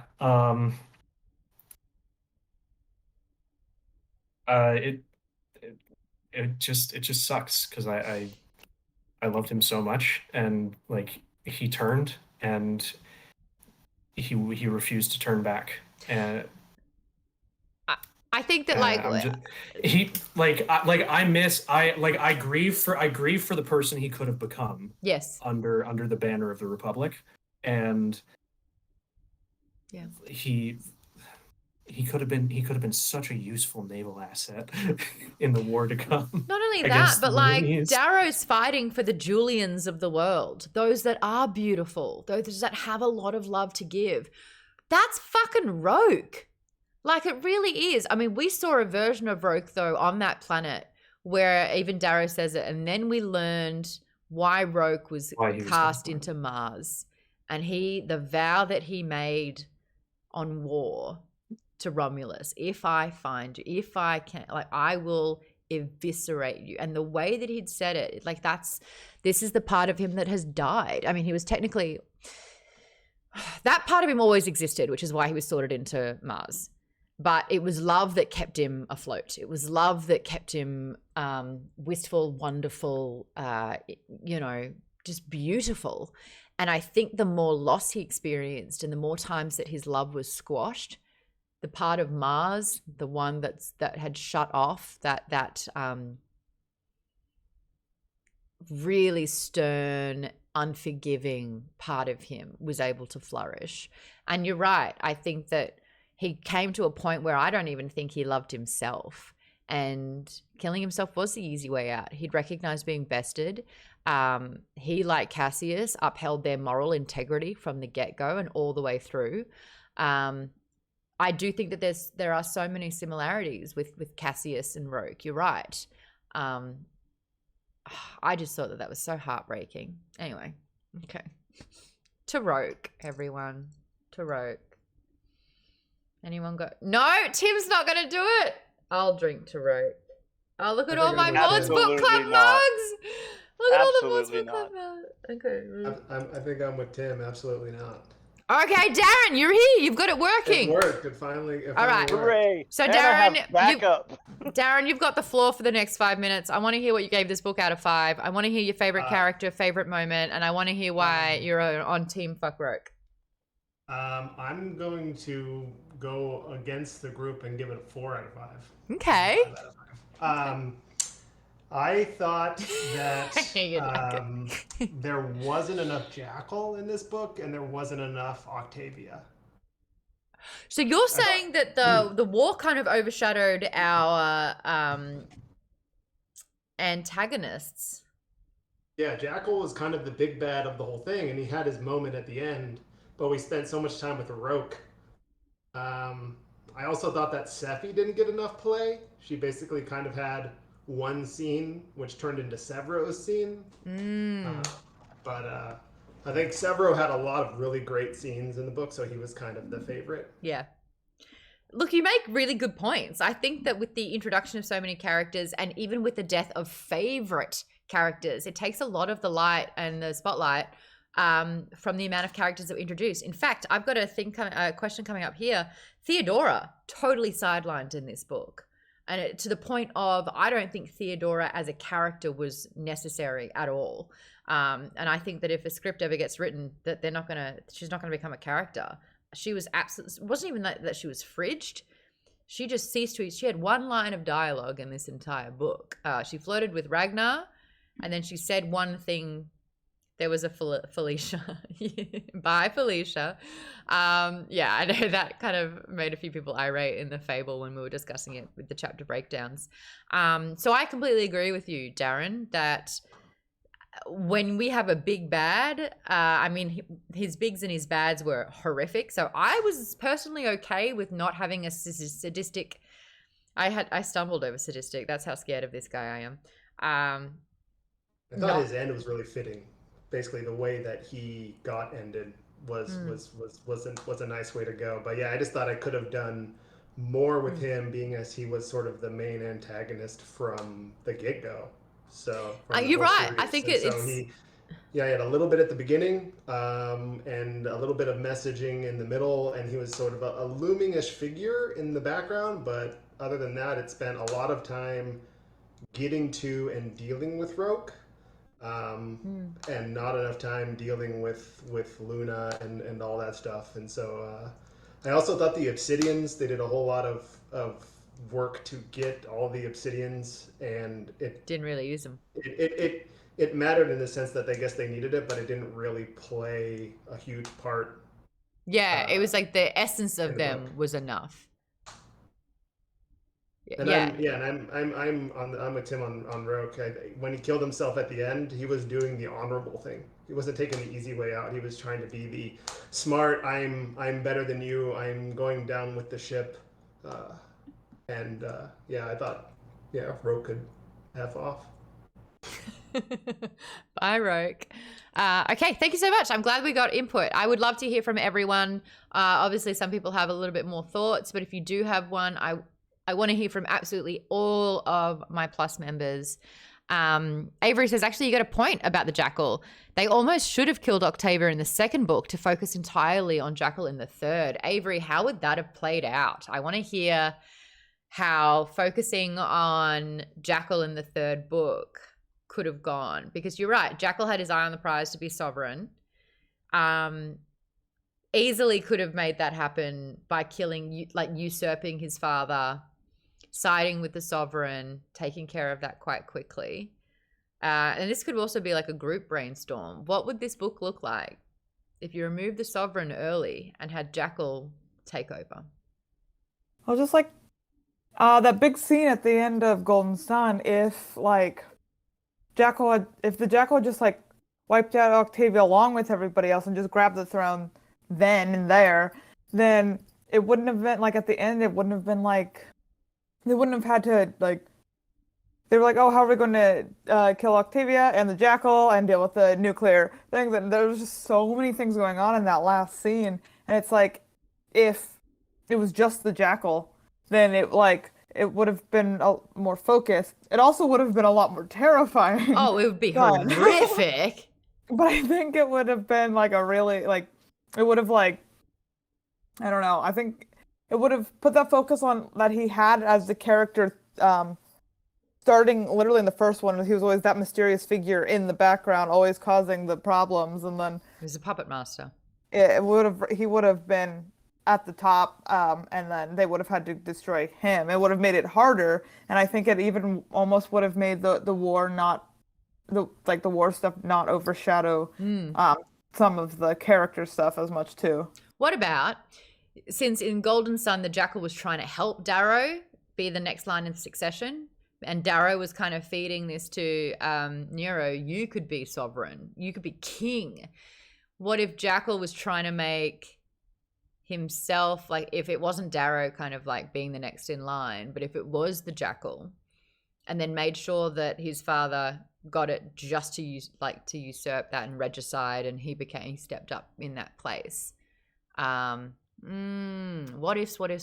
Yes, Snake, you got thoughts, and then Tim. I kind of disagree with the idea that we should have cut Octavia out and killed her like earlier. Because like the Jackal, the terror of the Jackal comes from the fact that he is almost like the shadow behind the front facing powerhouse, and you never know his move. Yeah, it further elevates his threat that he is able to make plays that can outmaneuver Octavia, because Octavia is fucking scary, and the fact that the Jackal was able to smuggle nukes under her nose and then basically have like a dead man switch on him and be like, okay, so like you're gonna make some concessions. Yeah. You're gonna acquiesce to my demands, otherwise it's just nuclear holocaust all around, baby. Like I'll glass your moon like you did to Rhea. Like that, in my mind, elevates the Jackal into an even more profound villain than he already was. Good point. It goes to show again, there's that constant warring tension between golds. Like it's always just a series of one-upments. It's just an endless cycle of one-upmanship attempting to like become like the big power in the system. So I fully disagree with the idea that that one or the other should have been basically taken out earlier in the game. But I think we can both agree that Jackal needed conflict a little bit more airtime, if that's the last we're going to get of him. Yeah, for him to be like the threat that he was. But yeah, the fact that he smuggled some nukes and it could have been a world killer, that's pretty cool. KP Dubs is saying Octavia and Jackal were like Jekyll and Hyde, in the sense where Octavia is Palpatine, and the Jackal was Darth Sidious. So they're both two different sides of a coin. And I like what Academic said, that the Jackal is Ramsay Bolton and Octavia is Tywin Lannister. Getting that Game of Thrones reference in there. I love everyone's reactions. I can see everyone's videos. Everyone's just like, it's so animatic over it. Tim, what do you got? You got thoughts? Well, one, I was going to say, I have no idea what Academic is referring to because I haven't watched that much Game of Thrones. That's not his problem. But, That's your problem. I know. But Yeah. I was going to say, I think Colleen nailed it. I think the only way it would have worked is if Jackal had taken out Octavia in the second book. That was Avery who said that one. Well, I think Colleen said something about it, but Did you, Colleen? In the Twitch chat, she said something about taking over for Sovereign. I think that's the only way it would have worked. Anyways, I just wanted to say that. I think good. If that works, I think Jackal's still, even as Sovereign, I think he's still the type of person to bomb his own moon. That's just how he is. He's kind of unhinged in that way. So he's still as scary, even if he's the face of the society now. Whether he's the face or whether he's in the shadows pulling strings. I don't think he loses anything in that other than. I mean, when he had the pink with her tongue cut out and he handed her a gun, like I didn't need any more of that. Message delivered, you know what I'm saying? Like if I had 3 more examples of that, I would have felt sick to my stomach. So yes, we needed more of him because this is like the last hurrah, but at the same time, like I'm glad we avoided it as well. Because he also had Nero in the chair during that broadcast. Oh, Nero. That's what I was trying to say. Nero started a riot because the Red was assassinated. Vaden, you're unmuted. Do you have thoughts about this before we move on? No. I just wanted to make sure that everyone's heard. Thank you. I also don't think the Jackal would have really like succeeded as Sovereign because like again he's the Shadow Master basically. Like he doesn't have the reputation to be Sovereign. Like people wouldn't accept it. They're like, oh, the freaky little cannibal kid who murders his own father. Why the fuck would we follow that? Like why would we elect him? You're right. He did shoot himself in the foot and stabbed himself in the Octavia arm. murdered her own father and they accepted her. Good point. Well, because her father was like basically far exceeding the mandate of Sovereign, so she basically made the political. No, well, that was later. Like Octavia played a political hand to basically like, oh, my father's a tyrant. I behead the tyrant and I replace him as your magnanimous new leader. The Jackal wouldn't be able to do that. Everyone sees the Jackal. They're like, we know your record. We know. Like you're a torturer, you're filling minds with Achilles 9. Like you're basically genociding Reds in their minds at the slightest like showcase of sedition via chemicals and events. Like so like he's gone like full fucking like Dark Angel up in the shit. People still accepted Stalin. And Hitler. Yeah, but the golds aren't like mid 1900s Russia. I will say that I think the fact Germany. that the Jackal brought that back up again about something that happened in the early stages of the Red Rising tournament, the challenge, where they were starving and so they nominated a girl to die. Like we kind of revisited from his point of view what happened.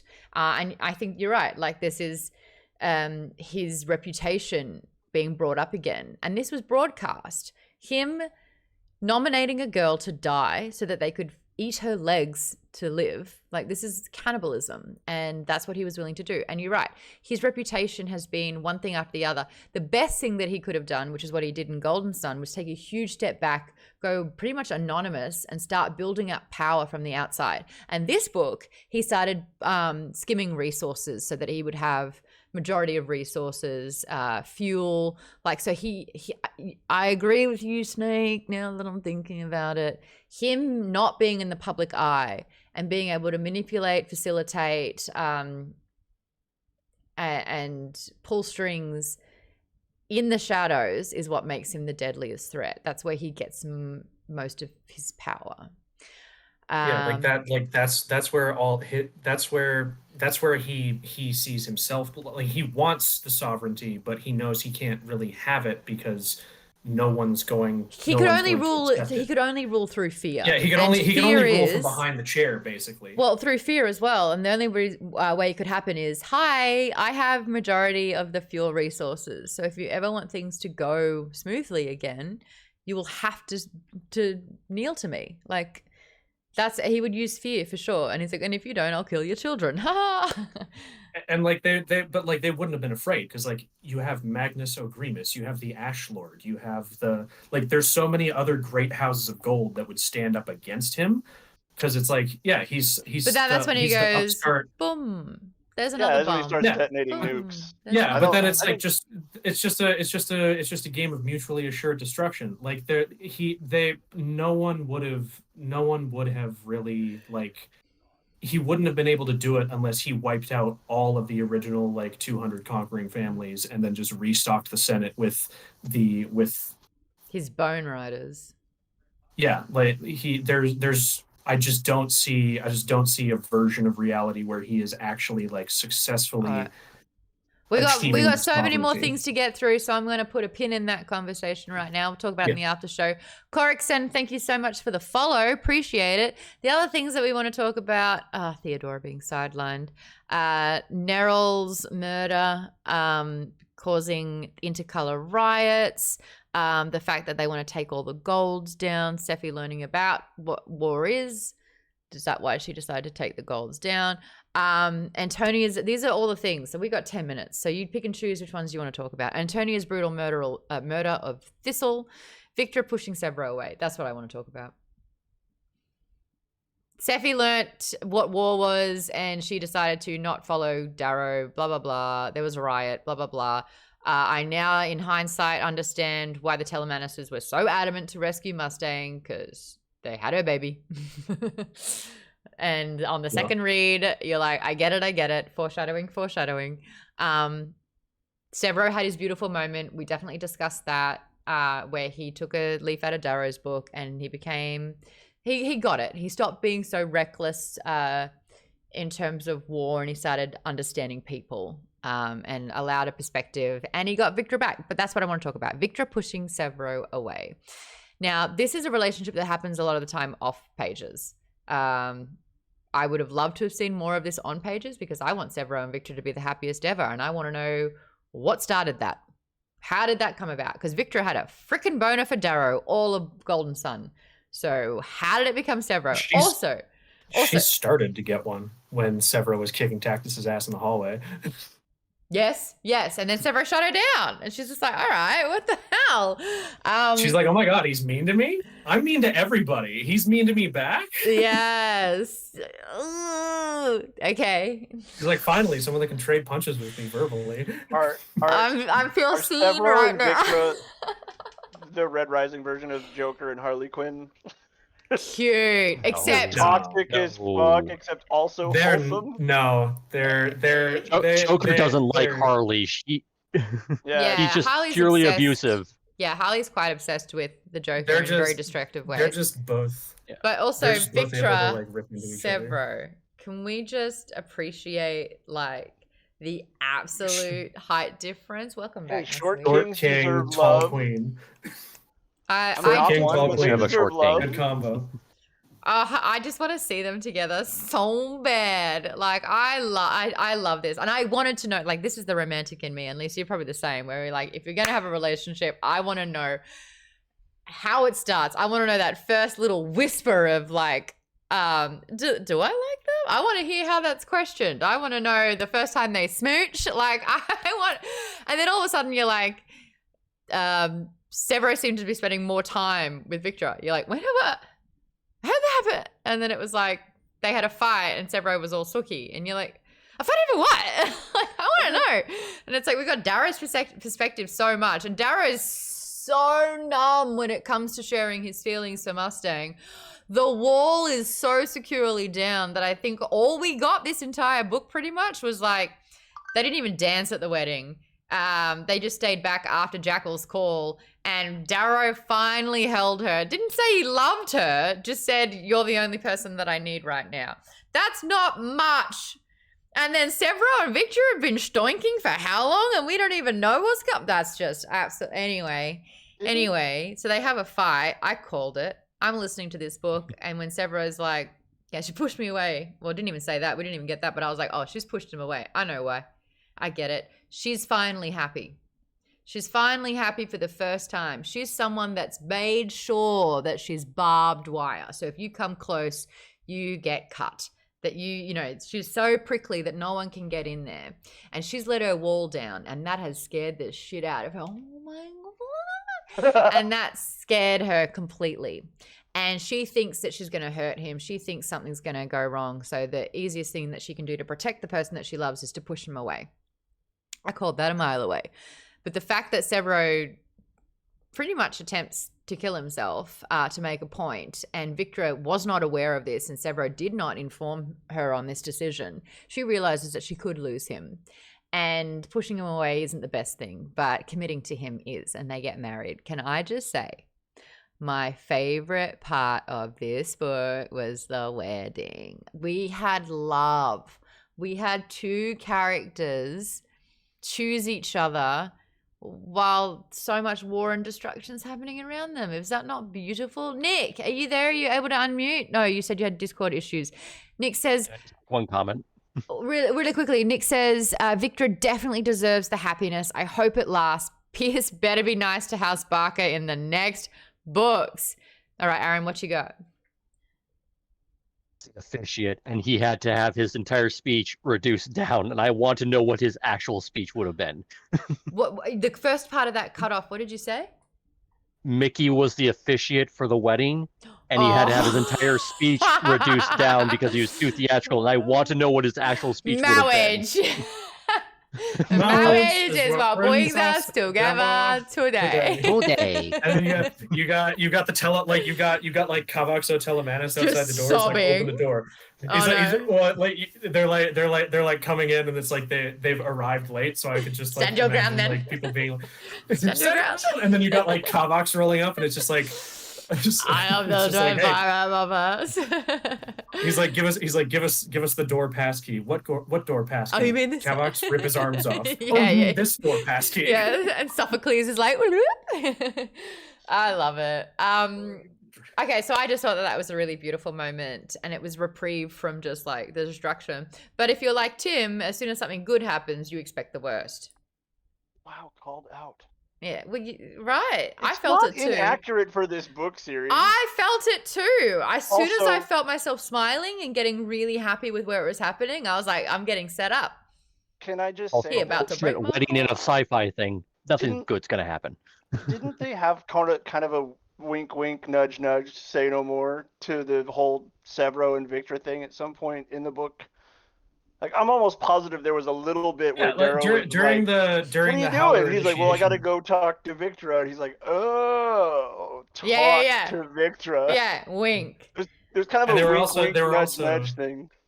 They were also like eyeing each other up during the Howler initiation thing when they're eating the pit viper and the cockroaches out of the bucket. She's like puking her guts out, and then she's looking up, and Sevro and her are just like walking. Yeah, eyes, nodding like, in approval. Yeah. And it's just like, oh, that is the weirdest foreplay ever. Sevro's got like the weirdest. He's the weirdest little guy. Made for each other. They're naked in the showers, eating cockroaches, puking, and then he's just like, oh yeah, I like her.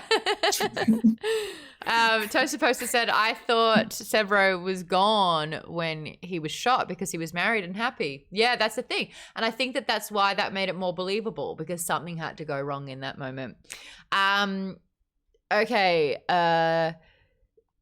Oh, yeah, I mentioned it, but Darrow barely being able to let his guard down around Mustang. Oh, my God. You shagged once, and she's got a kid. I mean, like, just, dude, tell her you love her.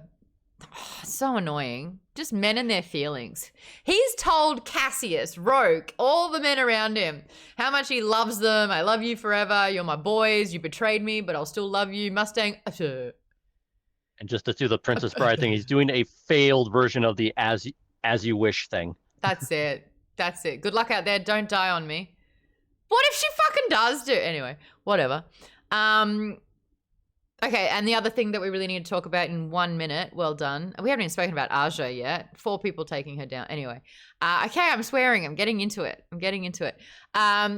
Beautiful moments with Cassius. They relive memories. He hands him a holocron, but holocron, you know what I mean? Little video. Holocube.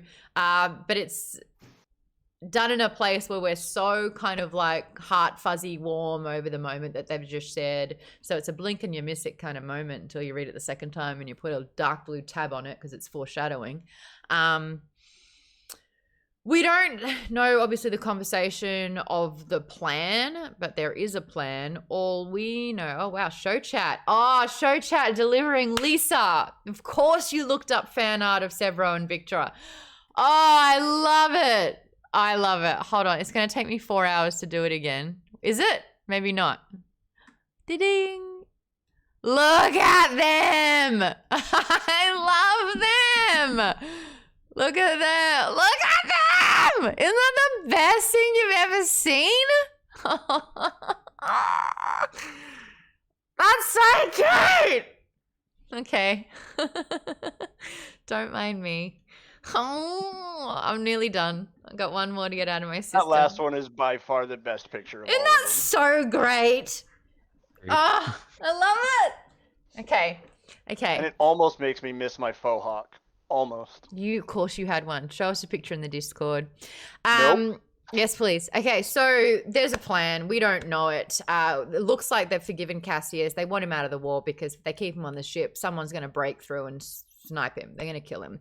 So they decide to set him free. They have a really beautiful moment. Darrow's like, this is for the best. Mustang's like, hey, no hard feelings. Sevro's like, bye. Cassius pulls him, grabs the gun, frees Antonia, shove them into the box. Oh, wait, shoots Severo 6 times point blank in the chest. The betrayal was messed up reading this the first time. I thought this was unforgivable. They had their bromance. Where did this come from? Cassius, did we learn nothing from Roque? What are you doing? And then we see the plan kind of like unfurl as well. Antonia's back. We see Jackal's there. Sovereign's there. They cut off Darrow's hand. Talk about eye for an eye. Why couldn't Sevro get Jackal's eye? By the way, that would have been nice. I'm just gonna eye for an eye.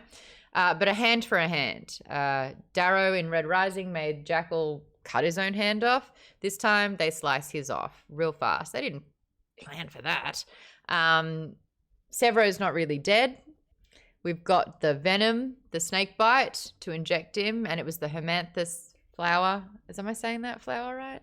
Hermanthus? I feel like I'm missing a syllable. The Hermanthus is like a tranquilizer. Yeah. So they use that. So they use that to basically they pulled the same thing that Nero did with Darrow, where before the gallows, he's like, mostly I'm gonna dead. swing this back, fall back, my heart's gonna stop, or at least only beat like once per minute up until you jam me full of the snake bite. Oh my gosh. The most potent cocktail of combat drugs. We talk about being able to see this play out. Like, even if you don't have a very good visual, like, I guess, imagination. For me, this was crystal clear. I could see the eyes immediately opening, screaming, the fight. Right up. Yes, this was so visceral in this moment. The whole fight was amazing. I mean, Antonia gets killed as well, so like that's taken care of. She's done. She was so desperate for the Jackal's attention, and she realized she was a pawn in the entire thing. She also fled and left Roque. Roque did the honorable thing. She did the dishonorable thing. And then Octavia was like, bye-bye. Yeah. She's like, what do you mean? What do you mean? It's me. I'm a gold. I wouldn't have been like that. I wouldn't have betrayed. That was her bye Felicia moment. Lisa saying, and that's why it's so devastating thinking that Cassius betrayed them, because you had those bonding moments with Darrow, and it felt them healing. So thinking that he killed Sevro hurt doubly. Absolutely. Toaster Poster said Sevro's heart attack after the battle was funny. He shot himself as well. I couldn't get over like Sevro basically sitting up, coked out of his mind off Snakebite, and just being like, "Oh, and just basically stabs Aja in the back like almost immediately. I just he love like the fact jumps that like onto you her have. chest. He's just like, just That's what I love about. dual wielding. Honestly, coked out Sevro is best Sevro. That's the best part. Is like Sevro is like the big giant wild card because you have like 3 highly skilled fighters with Mustang, Cassius, and Darrow. All of them, easily high class warriors in their own ranks. But against Aja, because they're like all classically trained type of people, it's like she can predict them. But Sevro is just pure chaos. You don't know what the fuck he's gonna do. Even he doesn't know until he does it. Yeah, you can't predict what you don't know. Exactly. He's like grab boo flying in Mandalorian style, shooting her, trying to stab her, just doing everything he can. It's like hard to get a read on him. He's a coke out chimpanzee with a combat knife and a machete. Yeah, it was wonderful. So I loved that moment. We are out of time. Oh, Mustang is sovereign. I wanted to talk about that. Should Virginia have shown her brother mercy at the end by pulling on his legs? Now, apparently, according to Pierce, people were very, very split about this. And people said that he shouldn't have been shown any mercy and that it was kind of like... Oh, Cash22 says Mustang's the only person that could have been. Jimmy says no mercy. I think it was a good idea to do the mercy because they really lost nothing by doing that for him. Like, he was already dead. He already lost all his power. There was no benefit and gained in really letting him stay there for a while. Just, kill him at the end and do it somewhat mercifully and show that he was wrong in the end. Everything he thought it was. Well, we're finally seeing that the sovereign show mercy. Like, Mustang's sovereign at this stage. And we're also showing that in this new world, this new slate, they're not unforgiving. They're not murderers. They're not cruel. They're leading with kindness. So I get it. Hicks Leonis. Thank you, Reckon. Plus also, like, regardless of how all the evil that he's done, like, he's still his sister. He's still her brother. Like, most people probably are like, yeah, like, we've got family that we vehemently dislike and who have maybe done some fucked up shit. Maybe not war crime level fucked up shit, but it's like, I didn't want them to suffer. I don't think anyone in my family set off a few bombs to make a point. But yeah, I hear what you're saying. KP Dubs is like, kill them with kindness. Yeah, you're killing them with kindness. Well said, KP Dubs. I know your Discord's been a bit tricky, but we'll hopefully have you in the after show and get that all happening. To wrap things up, Maude's Book Club has merch. We've got links happening in the chat. We've got 3 tiers of Patreon support. If you would like to support Maude's Book Club, I have wonderful people that work for me to help the website Maude's Book Club stay up and running with beautiful reviews, book news. A lot of things go into that, the scheduling, making sure the community is looked after. It's a job bigger than me, so that money goes to help pay to make a Maude's Book Club even better. We've got members, which opens up a lot of the chat. A lot of discussions happen in closed off tiers on the Discord. Members Plus gets you in the show, so you can chat along each time we stream for the 2 hours and weigh in on your thoughts. Oh, hey, Tess.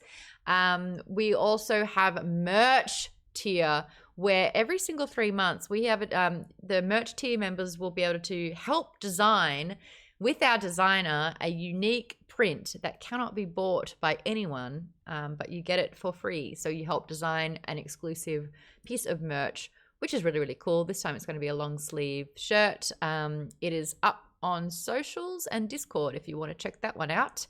But we love all the support. Thank you so much. Appreciate it all. Next month, we're going to be reading Fourth Wing. There has been so much trending hype around this particular book. It came out and word of mouth took it up. It's not. It's Dungeon Crawler Carl. I just saw Lisa going, Maude, you suck. You suck. Fourth Wing is going to be September. Next month is August. Dungeon Crawler Carl. Guys, I locked in Matt Dinnerman for a Q&A. We're going to be talking about books 1 and 2. If you like Dungeons and Dragons, if you like video games, if you've ever played a video game in your life, if you're a bit nerdy, you're going to love the shit out of this book. I've read the first 5 books.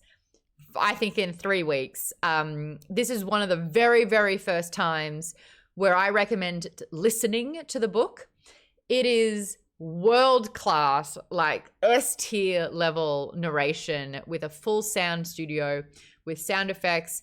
It is legitimately one of the best things you'll experience. Now, to experience a book is a big, big, big thing. Sherry goes, D&D? What's that? Yeah, we're nerds around here. I love my D&D. Avery says, these books are like 400 pages and we're reading 2 in a month. I'm telling you, if you listen to them, you'll be able to finish it in 3 days if you're like me. I know I personally didn't think that they were that big because I went through them so fast. I recommend audiobooks. If there was ever a time to do it, it is now.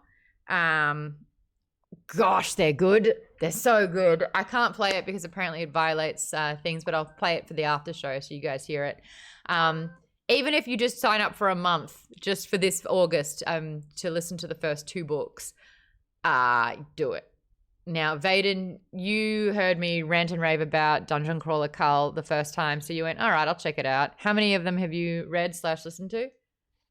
All of them, except for, well, I guess the last one hasn't been an audiobook yet, but every other one, yeah, the 5 books. And awesome. Am I all talk, or are they really good? No, they are amazing. Literally the only series I rated all the books, all 5 out of 5. They're just, they're all 5 out of 5 for you? Yes. I love them. Like, I can't tell you what a soul quencher these books are. I smile more. I laugh more. The characters are amazing. And it's just such a nice, like, we threw this book. Like, this book, it's a borderline abusive. Like, this relationship that we've gone through with these characters. I promise that won't be the case in these books. These books is just fun, funny, laugh out loud, wonderful, but just like soup's nerdy. In fact, even if you're not nerdy, I think you could still enjoy this. I do think it helps if you've played video games and you understand kind of like a stat system. It is game lit RPG. It's lit RPG. This is a very new genre that I think it's my first foray into lit RPG. I tried something else and I was like, I don't know if I like this. I found this and I was like, I love everything. I want to make this exclusively my book of choice. So join me for Dungeon Crawler Carl, books 1 and 2. I believe we're kind of doing halfway check-ins as well. So we are going to be doing 5 out of 5 Wednesdays in the month of August, where we usually just do 2. So we've upped it to 5. Also, once Pierce wraps up his book tour, we're going to get him on to talk about Morningstar. I'm actually going to try and do it in like a studio maybe, because we've done 2 interviews with him that have just been over comms. We live in the same city. So I'm going to try and see if we can kind of do a really cool sit down Q&A with him. So that's what we're working on as well. We're going to have Matt Dinnerman in. So Matt's not in LA, so that will be a virtual chat. Because we're doing 2 books, I've locked him down for an hour and a half. So we've got him for a little bit longer to talk about books 1 and 2 for that. And his writing process is amazing because he actually brings the audience in on it. That he wrote the first couple of books where they were very, very underground. And so he built up a really like hardcore fan group, and they helped make decisions in the upcoming books, which is really cool. And because of that, and because the books are still coming out, I recommend giving Matt a follow, especially if you love the books, become a part of that community, help the storytelling and writing process. I can guarantee everyone's going to love this book, and Jimmy's probably going to give it a 2 just to piss me off, but I honestly do think that he's going to love this book as well. Colleen, I think you're going to love it, especially since you just said I need a fun read right now. I got you. September we'll be reading Fourth Wing because the hype has piqued my interest too much that I need to know what this book about dragons is. October we're going to be reading a spooky book. We're going to be reading some Stephen King, the fairy tale book. Great. October, isn't it? No, that's October's Halloween. November, we're back into our that's me tapping. It was me tapping. We're gonna be, baby, that was me. Look, it's just, no, come on, I know you're smarter than that. I hope you're smarter. So come here. we're going to be reading that. I kind of think that Morningstar, this is like a really good place to pause it for a second because it kind of like wraps up quite nicely and then we can get stuck back into it now that Lightbringer's out as well. December, books 3 and 4 of Dungeon Crawler Carl. And I know that you're going to be very, very keen to have more of this series. I'm just so confident. I'm so confident. This is the first time we've ever done 2 books in 1 month publicly. We did a bonus book once because we got to interview V.E. Schwab. And so we read Darker Shade of Magic. What, Tim? No, it isn't. What's another month that we did 2 books? Murderbot Diaries. Oh, we did too! I'm happy to be corrected. We did Murderbot because they were novellas. They were novellas. These are not. They're not novellas.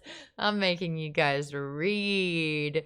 But there are 5. There's 5 Wednesdays in August. The thing is, though, this time next week, you'll need to have read the first half of the first Dungeon Crawler. So if you haven't started already, get to it. They're super easy to read.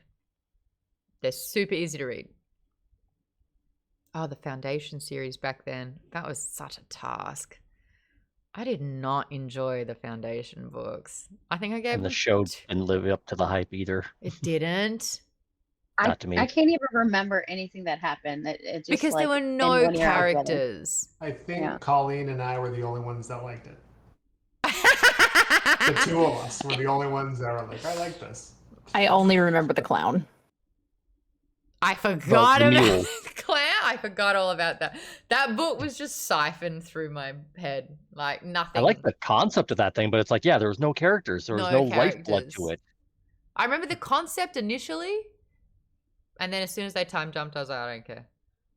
Yeah, I tuned out, and I remember having to sit there and talk about it for like an hour, and I was like, I agree with everything they're saying because I don't know. Oh dear, that was so funny. Anyway, Asimov, one of the brilliant sci-fi writers, and I did not like those books. Swing on by to Maude's Book Club, maudsbookclub.com/store as well, if you want to check out our merch, including this shirt. Guns not included. We've also got mugs. There we go. We've got coasters, caps, hats, long sleeve shirts, hoodies, water bottles, mugs. Everyone's holding up their merch. It's so cool. Badges. Oh my gosh. Robin's got one of my dog reading a book. Ah, so cute. I just bought some more merch as well. You're going to see some shoulders in the upcoming weeks. How cool is that? What date is the next book club? It'll be Wait, August. we got NBC shoulder pads? Not yet. One day. How cool would that be? Okay, so next month, August. Oh, shoot. No, August 2nd we've got off. So it's August. No, we do. August 2nd. Holy shit. We're hitting the ground running with that one. In hindsight, this is really tough, but I wanted you all to read 2 books and you'll thank me later. August 2nd. It's a week from today. But August 2nd, you will have to have read the first half of the first Dungeon Crawler Carl book. Get to it. That Tass? for audiobook. Like, where would I stop on an audiobook? That's all I got for that. That's a great question. I'll pull it up right now. Did we figure it out, Lise, or are we doing this on the fly right now? I haven't looked at it yet, so I'm not sure how many chapters there are. So there's part 1 and part 2. So let's just finish it at part 1. Stop at part 2. In the audiobook. Part 2 is chapter 28, so stop it at 28. Discord says 9th. No. I'm looking at the calendar. Tass, are you there? Tass, if we're doing... Oh, no, are we just doing 1 per book? So we're just meeting on the 9th and the 23rd and then we're having Matt? Or are we doing half book check-ins? This is the first I'm hearing about the halfway book check-ins, so I'm making graphics on the fly for fixing that up. I kind of wanna check in halfway to get a temp check to see what people think. We could also just do that just with Plus members offline as well.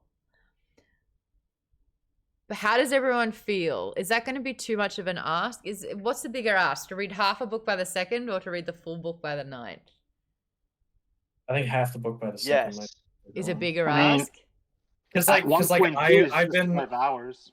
How many hours? I've been At 1.2, it's about 5 hours listening for a half. What if you're 5.5 hours? yeah, but for those One trying to normal get speed. for those trying to get like physical copies, because like I Oh, you have to get don't it. really do. Yeah, and so like I've been like running around local bookshops trying to find it, and I can't find it, so I'm gonna have to order it online. So I Oh wouldn't be my able to- god. Okay, I know Pay for you that want Prime to shipping, bud. you want to do for someone who wants to be an audiobook narrator. This is like a crash course. I know you don't like audiobook. I cannot stress enough. Just try it. Guy for sounds this like month. Patrick Warburton, the narrator. He's so cool. Can you get like a free audible trial just for a month? Pacific Standard Maybe. Time. We can't play it. Far We as I can't can play tell. it apparently. We'll do it offline. Because there's like a breach. It's like a copyright infringement apparently, and I don't want to get struck. But Snake audio just for these books, 2 in 1 month. Just you can download it. You don't have to buy it. We'll talk offline. This guy's not even budging. He's not budging. I'm fluttering my eyelids. Okay. Any other housekeeping that we need to do? Apparently I've thrown everyone in a bit of a tiz, so I gotta stop talking. Let's raid. Who's on Sage. line? Yeah. Yeah, Sage is on. We love Sage. Say hi to Sage for me, please. She's a good egg. Everyone, Dungeon Crawler Carl, book 1. Listen to it on an audio site if you can. If you can't, I know Amazon gets it. You can get it in 2 days. Okay, bye. I'm